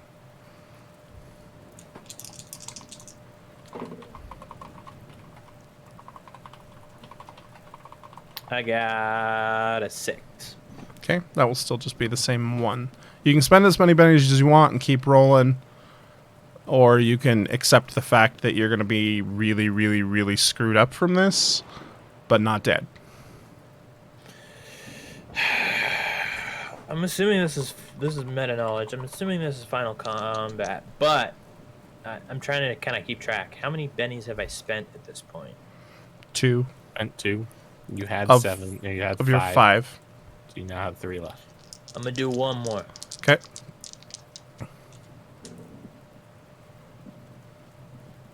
That one exploded. So we're at 9, 12. Okay, rock me through how your math worked there. Because I don't know how you went 9 to 12. So I got a 1 and an 8. Okay, that they don't add exploded. up. The dice are separate dice. They don't add at all. Oh, so You just got an D8 should- 11. Yeah, but the 11, D8. yeah. Okay, so 11. Yep. Gotcha. We have to retcon the whole session. Ian's been rolling around the whole time. Okay, so 11. So you will soak 2 of the wounds. So you are shaken with 2 wounds, Ian.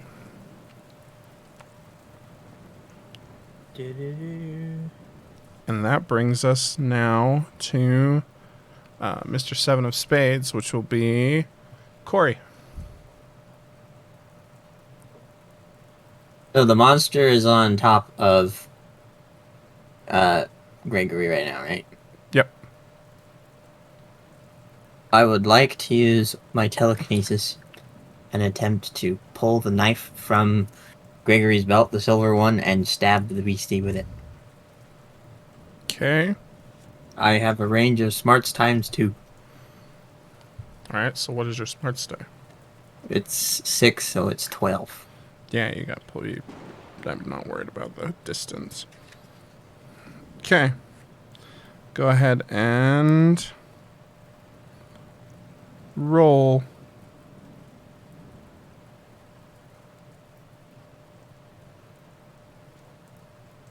And Okay. All right. So this is gonna be 2 rolls as a thing. And I won't give you the multi-action penalty because it's kind of 1 action. Although technically, I think by the book it should be multi-action to pull the dagger and then swing it. But we'll just do it in 1. Here's the hard part and the annoying part. The attack with the dagger is made with your fighting skill. So you need to roll the fighting skill here to swing at the wolf. 4. 4 is not going to hit. Would you like to spend a Benny to swing again? Yes. Or specifically to re-swing that same swing in a meta sense? Yes. Okay, spend a Benny. Roll again.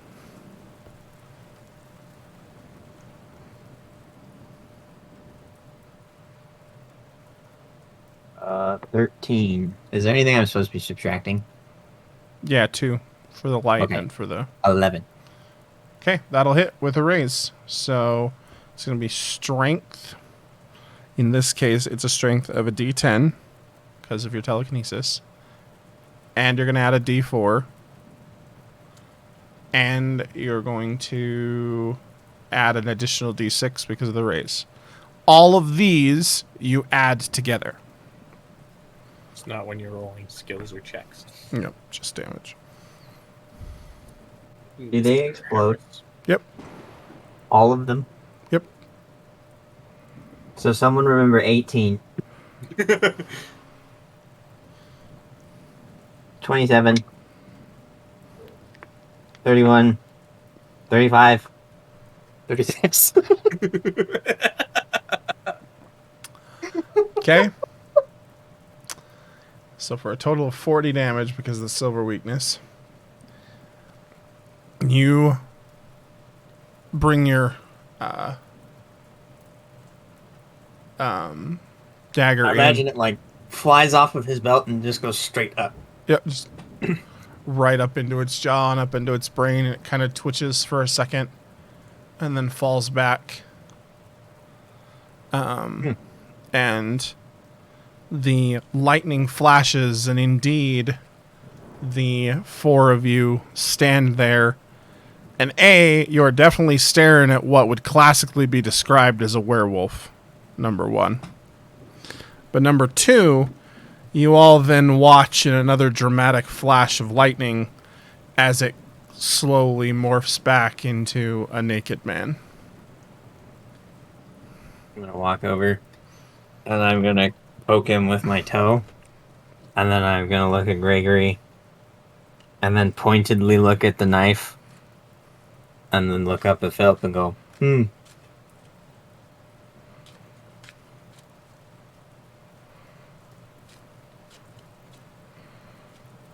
No. Jennifer's too busy tending to Gregory's wounds to care that she just saw a werewolf turn back into a naked man. No. No, no, no. No. No. No. No. No.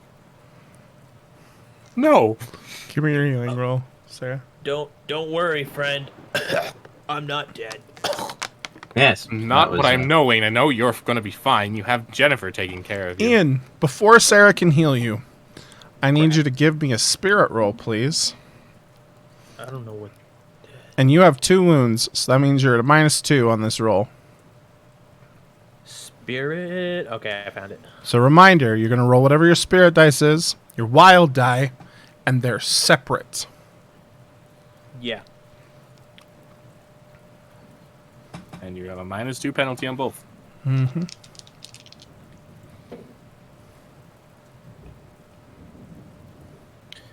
Okay, so -2. So I rolled a 6 and a 1. So does the 1 just go down to 0 and not Yep. count? One is a 0. The 6 the was the 6 sixth, the explodes. maximum. Was it the Yeah. D6? Okay, roll again. Yeah.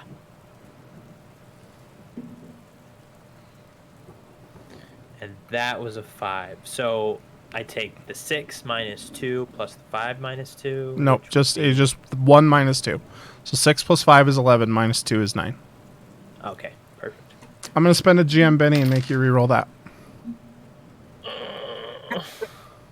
Both dice? Yep. is what I call rude. Do we still have the handing out? Can I give Adam a Benny for the coolness in which way he killed this werewolf? By Yeah. the way. Okay, Adam, I'm giving you a Benny. That's a 3. Okay. Can Good. Yeah. I have bennies, don't I? Yeah, I'm going to spend a Benny to prevent you from Bennying. I'm gonna unbenny your bennies. All right, death's doorstep it is. All right, you can heal him now. You didn't come through. Visible confusion. Sorry, 8. 8. All right, so you healed 2 wounds, Ian. You're back to snuff. Your ex-girlfriend patches you up, and she does so very tenderly and nicely, and she probably expresses concern, which I want to hear Sarah roleplay, and I'll give you a Benny. I want to hear Sarah roleplay just like stabbing him really hard with the needle and going, oops, stab. Nah, I know her When hindrances. you break the stitches in Dead by Daylight. Or she would open her bag and she would pull out a vial of green, something or other, and hand it to him and tell him to drink that. It's a vial. Sarah's the You best. just came right with that. Wow. It's the reason why, when Do Respite was a thing, she was the RP Game Beast. And obviously he drinks it. He trusts her implicitly. It tastes terrible. It What does. the? I guess if it's necessary, but that was awful stuff. It is necessary. And then she digs back in her bag and she pulls out, her needle and thread, and this is going to hurt just a little bit. Bear with it. You know when the dentist gives you a shot and he's like, yeah, this will just kind of pinch a little, and then it's like, nah! And you're like, oh! What's That's that? There. Pats you on the head. Pulls out her gauze. Starts wrapping it up.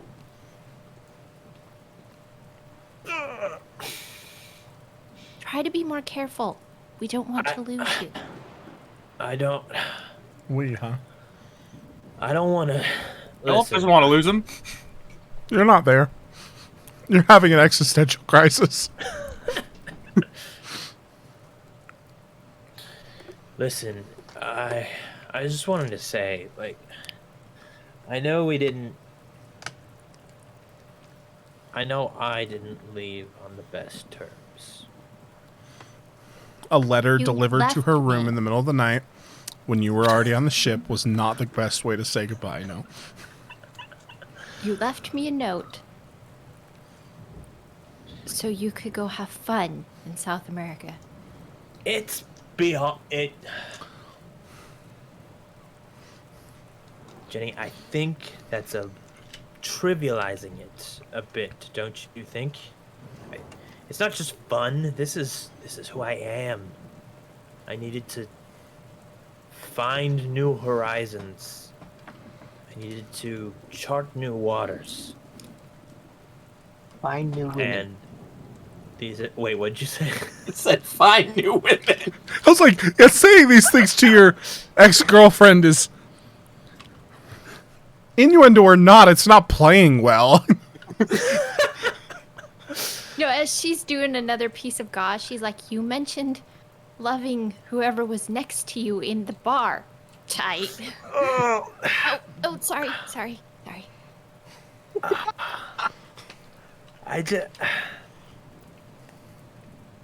Listen, sometimes I'm a little bit too loose with my tongue, especially when I've had a pint or two or 7. I didn't mean to make you feel uncomfortable. You're quite skillful with it as well. She pulls out one of her scalpels. No! Murder isn't the answer. You gotta cut off that necrotic tissue because it's there. This is gonna hurt a little bit more. Bear with it. Bear with it, dear.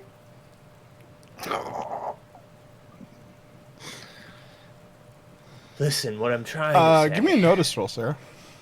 Gosh dang it. We're all gonna die. I mean, keep talking, but give me a notice roll while Ian talks. What I'm trying to say is...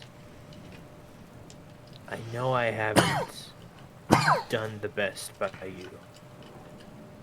Still at a -2, like a -2. Yeah, it's very dark. I tried Bennying it too. She gets a 3. You're upsetting her with what you're saying. Okay. No convenient lightning flashes. Do you want to spend a Benny at him? Like, Sure. All right. Then no -2. You get a convenient lightning flash. You cannot excise this tissue faster than it necrotizes. The more you cut away, the further up his neck it goes. She's gonna quit cutting then.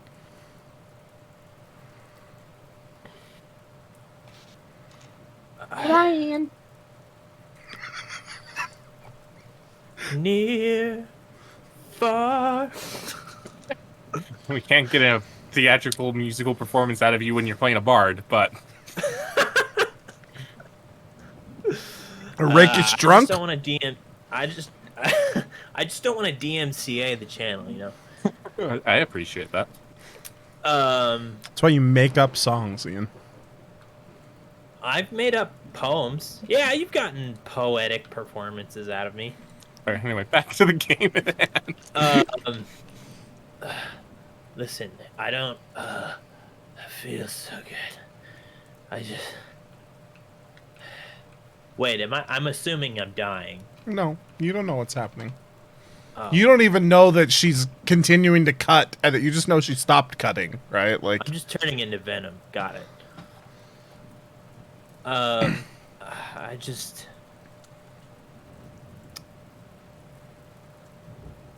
I wish I had done better by you. by So the do way, I. Patrick, your character can hear all this. Philip, Philip's aware. Oh no! Corey, give me a I notice love roll trying. as you stand next to Philip.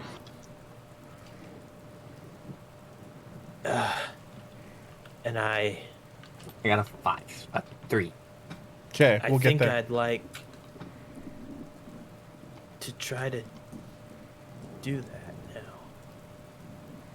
If yeah. It may be.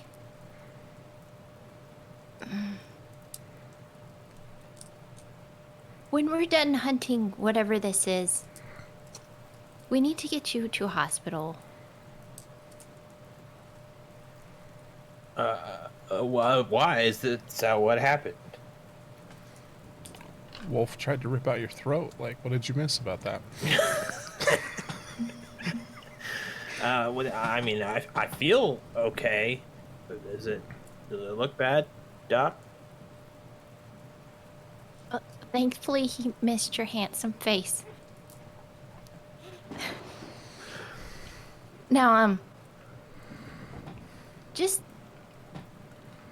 rest here for a moment. I need to have a word with Mr. Winfield. Okay. Speaking of Mr. Winfield, Philip, are you crying? Philip is crying. That's what you notice, Corey. As he sits and listens to Jennifer speak with Corey. Ghosts. Ghosts. Yes. In Liverpool. And if I had to take a wild guess, your friend will soon become one.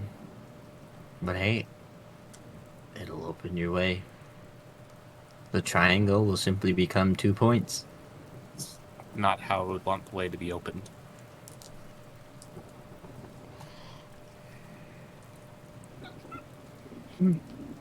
This is all going on while you're talking, Sarah. You don't hear this part of the conversation.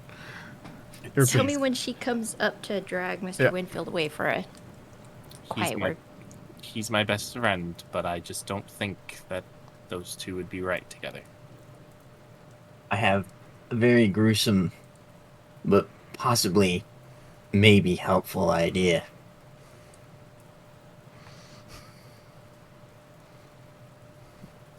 All right. We'll have to run it by the dungeon master first. No, I'm afraid. I want to go and I want to Danger. inspect Gregory. Okay. I mean, essentially, you'll be swapping places with Jennifer. Yes. Okay. So, yeah, like, Jennifer, as you are walking back to speak with Philip, Corey walks past you and heads toward Gregory. Okay. We'll start with the examination in case Adam does something crazy, like randomly just kill Ian. Be the first time he died in one shot to Taylor brother. I think I have 3 bennies left, so at whatever cost, I would like to observe him and then use my telekinesis to rip out the area faster than the necrotization can, like, just like whoosh.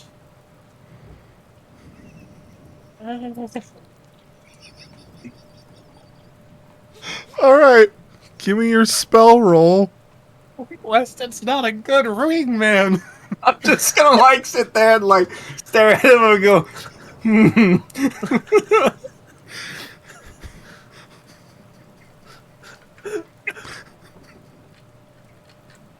Okay, Ian, I'm good at this. Ow. DED. 11 with the -2.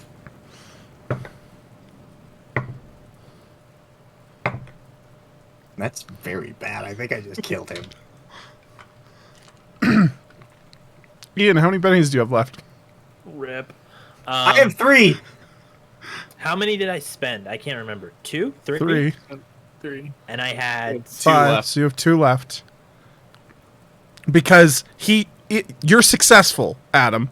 That's the thing here. Corey is successfully able to rip out the chunk of necrotized tissue. Here's the issue. It's underneath the bandage, which was A, preventing the bleeding. B, you just ripped a giant chunk of his neck and face out.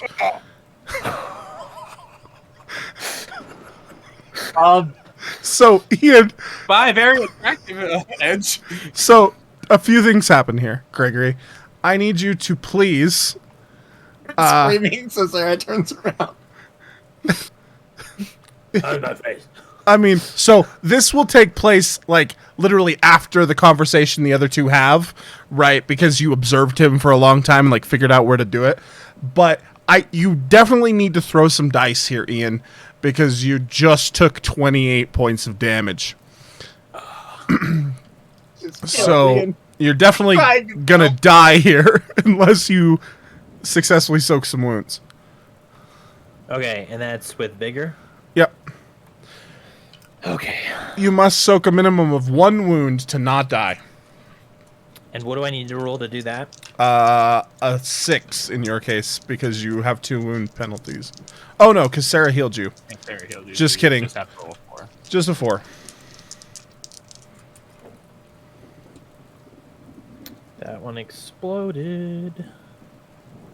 That one did not. I don't even know what Adam was trying to do there. I was trying to stop it from spreading. Sarah's surgical instruments weren't working. I knew he was valuable to us. And so I was just like, well, I'm not going to let him die if I can stop it.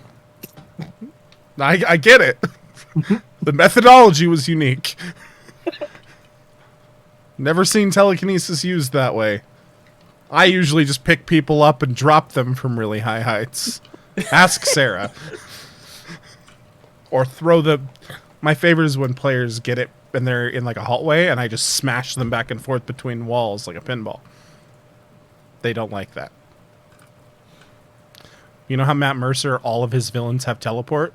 All of my villains have telekinesis. Anyway, Ian, what'd you roll? 10. 10. You're successfully not dead. But you do go gurgle a That's bunch. Like right jaw is just gone. Yeah, essentially. We'll get back to that. But first, let's have this conversation that took place back in time slightly between Jennifer and Philip. Philip, Jennifer approaches and you quickly, like, you know, kind of brush the tears off. You, like, put your face up in the rain so it looks like it's just wet. How your voice breaks. Would you really call her Miss Hartwood at this point? After the emotional impact that you're feeling? Probably. Alright. Questionable. It's a ploy to conceal what I'm feeling. Conceal, don't feel. That worked so well for Elsa. Anyway. No. Continue, Sarah. How is Greg? Managed to patch up the worst of the damage, which means he should be fine. But but the edges of the wounds are still necrotizing, just like on the dead bodies. And I can't cut it away fast enough. I finally had to quit. And we've got to get him to a doctor. No offense, a real doctor. Hospital. That's a hospital, as I mean. We got to get him to a hospital where they have more tools and equipment. Yes, hospitals do have more tools and equipment, and it is true I am not a certified doctor as of yet. I'm definitely not a surgeon. Or a surgeon, yes. But I'm afraid that saying no offense after saying real doctor, it did not make it not offensive. I apologize. It wasn't the intent. I apologize. It's worried about Greg. Yes, I'm worried about Gregory. I want him to be okay. He's my best friend, after all. I know, and I need you to help me keep an eye on him. And from behind you at that moment, you hear, "Ah!" I think something's wrong with him. She immediately turns around, Gregory, and runs in his direction to find out what's gone wrong. Ian, I need you to please scratch off both the attractive and very attractive edges from your character sheet. Oh, Gregory boy, your face is... So when you approach Jennifer, the bandage is missing. Not exactly sure where it went. And there's a bigger chunk of his neck missing, and there's a big section of like bottom jaw that's been like broken and also missing. But there's no necrotized tissue. But this might be a you can keep him from bleeding out, but you can't fix this here. How does it look, Doc? Oh no, you're definitely unconscious right now. Oh, I wanted to There's fake as if I was missing half my jaw. there's no way that you stayed conscious through that level of pain. It's not a thing. With your face being pulled off. Corey just ripped half of your jaw off. Like, No big deal. She starts wrapping him up and stopping the bleeding. And do you want a healing roll? yeah, you got to see if you can prevent him from bleeding. How emotionally compromised is she by this event? Oh, she's crying. All right, so you're at a -4 between the 4. light and that. Ian, you're doomed. No. I'll bet you that. He won't die. He already rolled for that.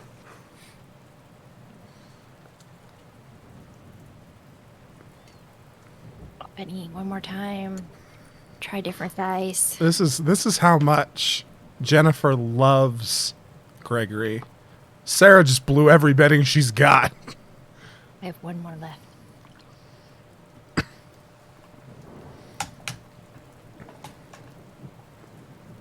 Five. All right, you managed to stabilize the bleeding, but you've got to get him to a hospital.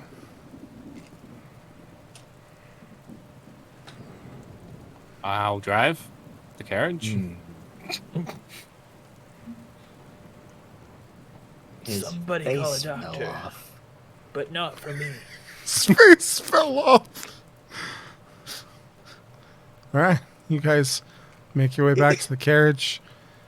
You get Gregory dropped off. I imagine, Jennifer, you're going to stay with him. You won't go anywhere. Somebody's got to go back and report. Oh, we'll also stay. Gregory is his best friend. I shall go. All right, you go back and collect your body. Yes. All right, you go and collect the bodies. Okay, so we're going to do a very Eric thing, which not necessarily everybody has experienced.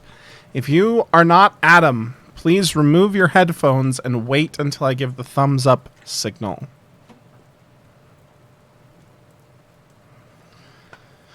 You return to the bridge and you gather the bodies. You get the body of the man that Philip shot originally. You get the body of the girl who was attacked. And you get the body of the werewolf. In the distance, as you are leaving, you hear the sound that I can't play out loud because your friends will know what's happening, but I've played it several times this evening. And you look back and you see multiple sets of red eyes just on the other side of the bridge, but one pair of purple eyes staring back at you. You reach out with your mind and you sense pure malevolence. And you know that this isn't over. But they stare back at you and you feel one of those minds press back into yours. Just enough that you retreat. You load the bodies into the carriage and return to the row house to inform Alexander of the death of his driver, as well as the plight of the other three, and that you've accomplished everything. Yes. Alexander. I see that there's only one of you. I hope that that doesn't mean what it tends to portend. No, everyone else is alive. Gregory's face is mauled. He got bit. And the doctor couldn't save him, so... Well, you know what I am. I ripped out the necrotizing tissue. With my mind. I don't know that that will be enough, unfortunately. Hmm. But I appreciate Yes, I imagine. the effort. I imagine you'll probably have to put him down as well. This is far from over. And this is beyond my comfort level, even what I've seen. So, unless you're not going to let me leave here willingly, I intend to go to America and never return. You do have that choice. But I offer you another one. And he steps to his... You're meeting in his study, like he had some servants come and deal with the bodies, and you're meeting in that study again. He opens up a drawer and produces that silver key and unlocks a hidden bottom in that drawer and pulls out a box and a letter. And he holds both out to you.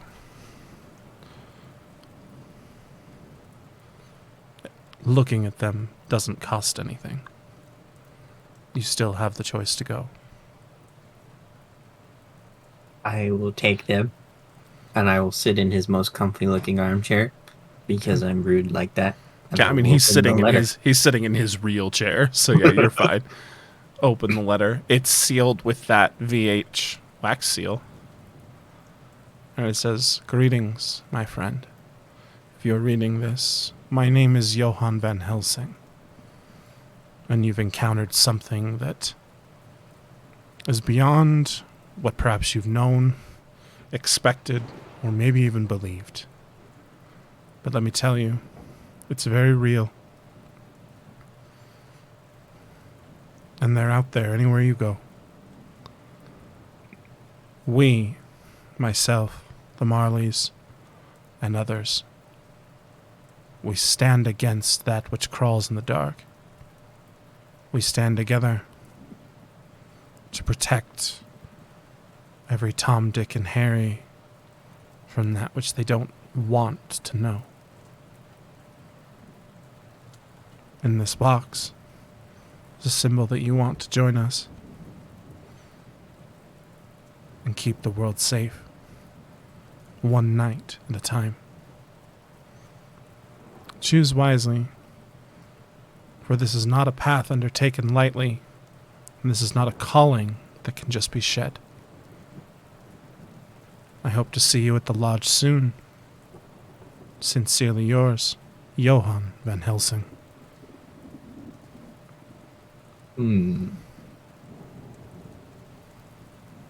Alexander, Yes. do you have connections, maybe Cambridge or Oxford? Of course.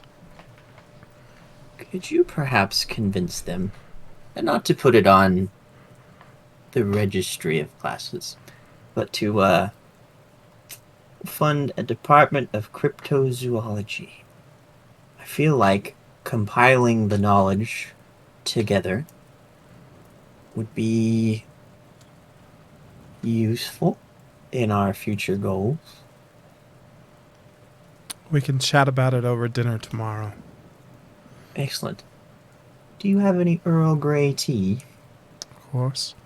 And as he pours your tea, you open the box, and there is a ring. It is silver, and it has a single carved pearl on the top of it that's been carved in the shape of a screaming skull. And as you slip it on your finger, he hands you the tea, and we will jump to your friends with your part in this tale having come to an end.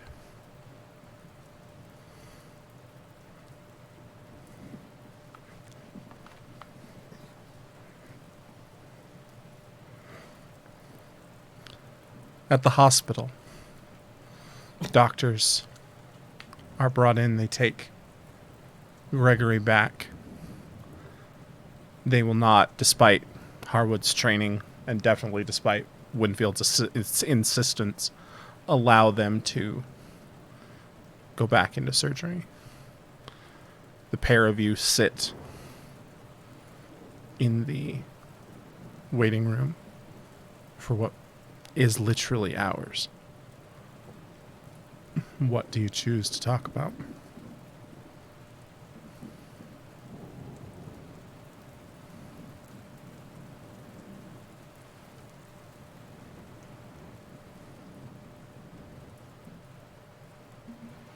Do you think he'll make it? I'm certain he'll make it. He's not gonna look the same anymore. No, he most certainly is not. But you imagine that it's not the type of thing that would keep you two apart, is it? I'll be straight face for this. This game is breaking me so bad. Of course not. I don't just love Gregory for his looks. You wanted But a Prowler game, Sarah. That's all I'm saying. Yes, but the last time I played in a game like this, I played a socially awkward person who... Anyway.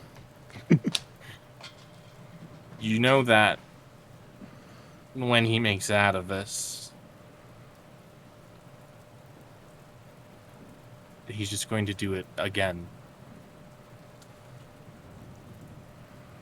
Do what again? Get attacked by a beast? Or leave me and travel to another country to find new loves? Might be harder with half a jaw, but... And he'll leave. It's what he does. That's Gregory. It's what he's always done since we were children.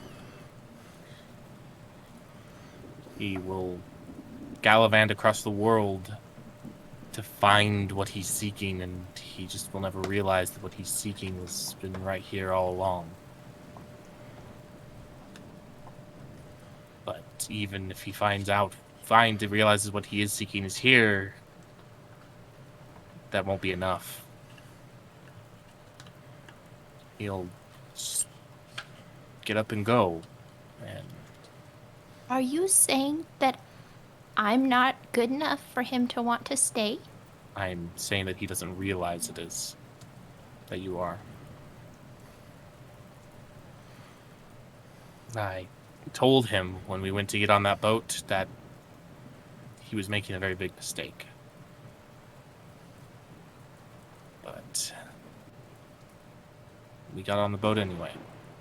Because no one tells Gregory Sackville what to do. No one ties Gregory Sackville down. Gregory Sackville goes wherever the winds and waves will take him. That is part of what I like about him.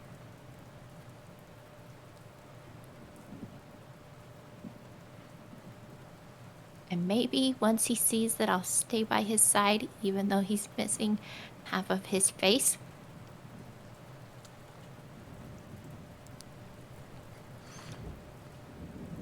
Maybe.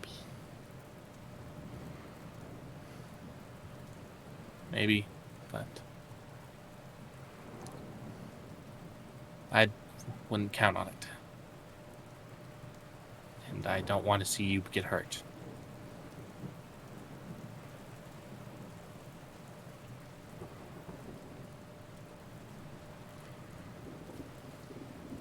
Well, when he leaves, you'll go with him, so you won't be here to see me get hurt again. Just like last time. I didn't know that he was going to leave you behind. He didn't tell me that. And it hurt me knowing that he left in the way he did.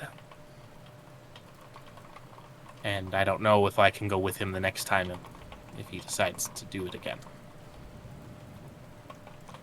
I'm getting a little old to be gallivanting across the globe with Gregory. I would like to be able to settle down and have a stable life. There's only so much that didn't, and following Gregory isn't going to lead to that.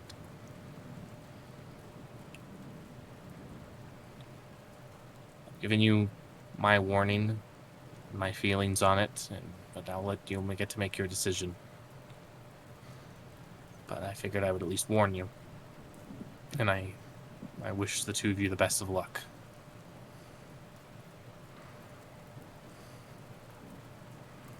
Well, for the time being, he's not going to be going anywhere. No, he's not. But it wouldn't be the first time Gregory said he wouldn't be leaving and going anywhere. Eventually, the adventure comes calling, and that's where his true love is at.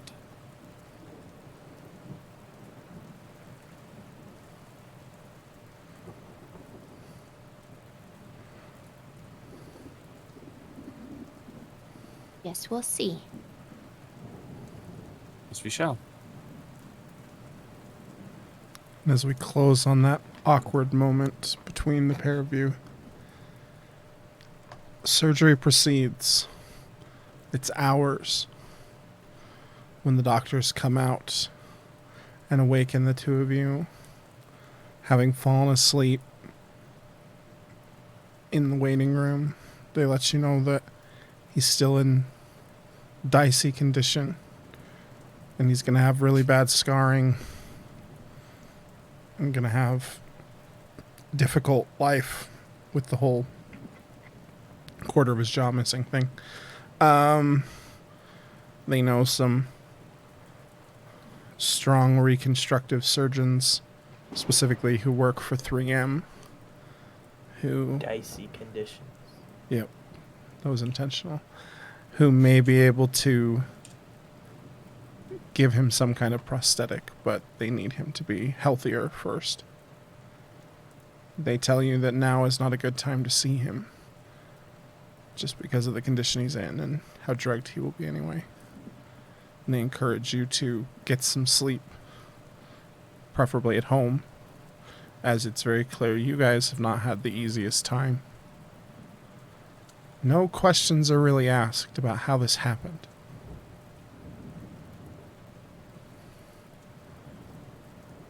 Give me a notice roll as you two walk out of the hospital.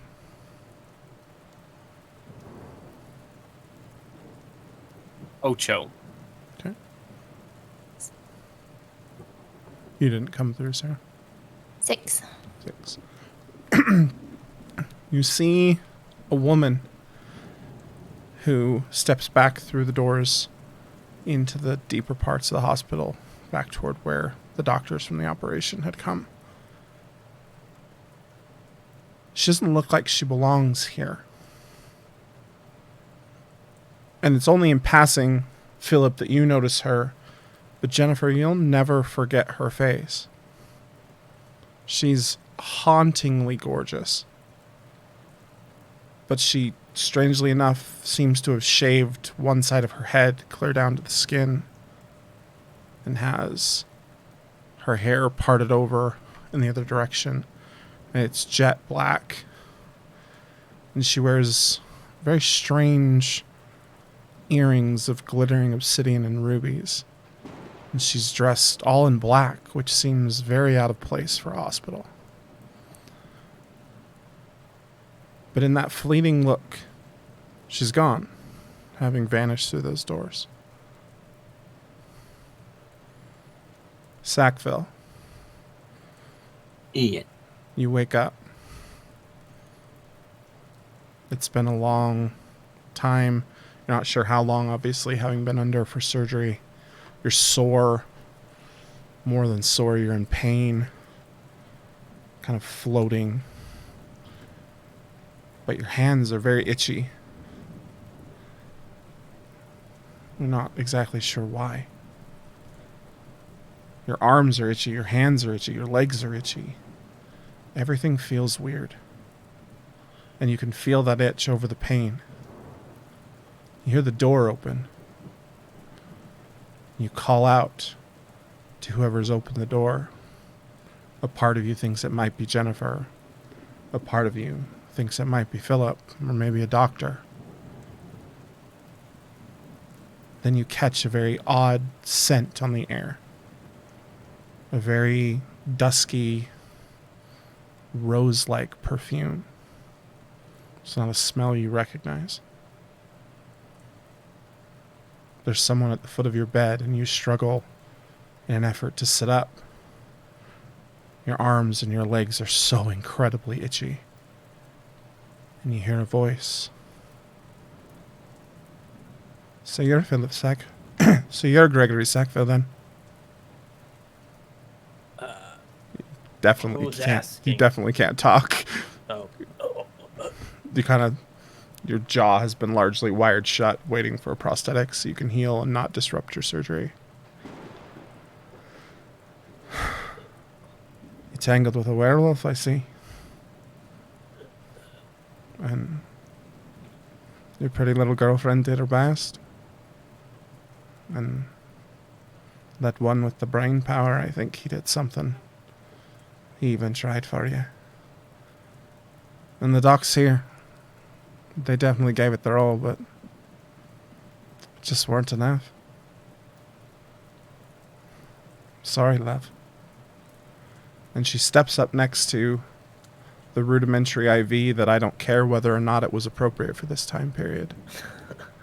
And she produces a small vial with a needle. It won't hurt, I promise. And she pushes the needle into the feed tube. And she steps back. And as you glance down, the itching is incredibly intense. And you're fighting against, they've bound you into this bed to prevent you from damaging your surgery. But as you glance around, you see hair that doesn't belong to you. Coarse, gray hair pushing out through your skin. And you feel a panic rising as somewhere in your mind you hear a single sound before everything goes black forever.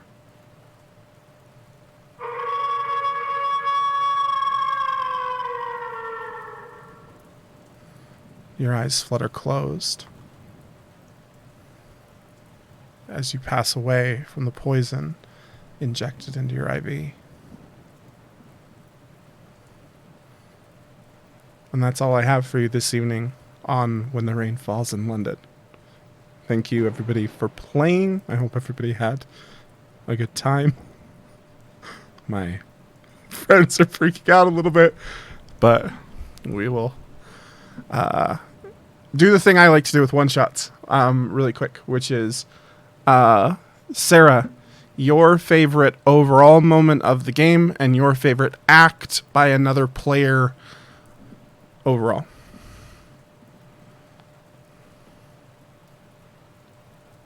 I don't know. It was fun in the carriage with Weston saying things that he obviously didn't mean the way they came across. Him ripping half of Greg's face off was certainly a thing that I didn't expect. There were so many moments in this game where I couldn't keep a straight face, and normally I'm really good at keeping a straight face. This game was so much fun.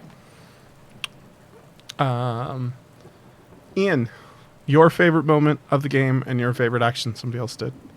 I love it when Patrick stabs me in the back in one shots, and this I was didn't just a stab clever you in the way. back this time. It wasn't me. Oh no! You were totally trying to steal his girl in the lobby while he was under the knife. I was just expressing my concern. Oh, Adam and I were sitting here messaging, and when she was like, leave again, and you'll just go with him, you should have been like, he may leave, but I'm not going anywhere. Or this, I won't go if I had something worth staying for, or, someone worth staying for.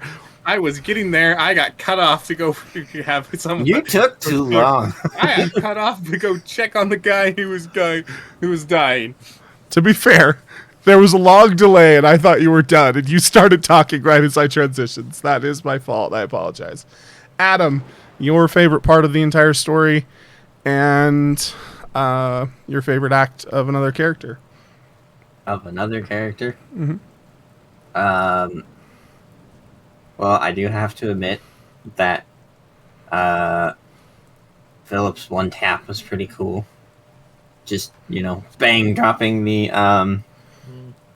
guy who didn't get the chance to completely transform. But yeah, my favorite, I loved Secret Time. Yeah, your secret was pretty fun. I liked this is the first time I've done the slowly let people trickle back in and hear everything that happened. And because I was pretty sure Sarah and Patrick were going to do the love triangle thing, I wanted Ian to be here for that, or I would have kept Ian out as well.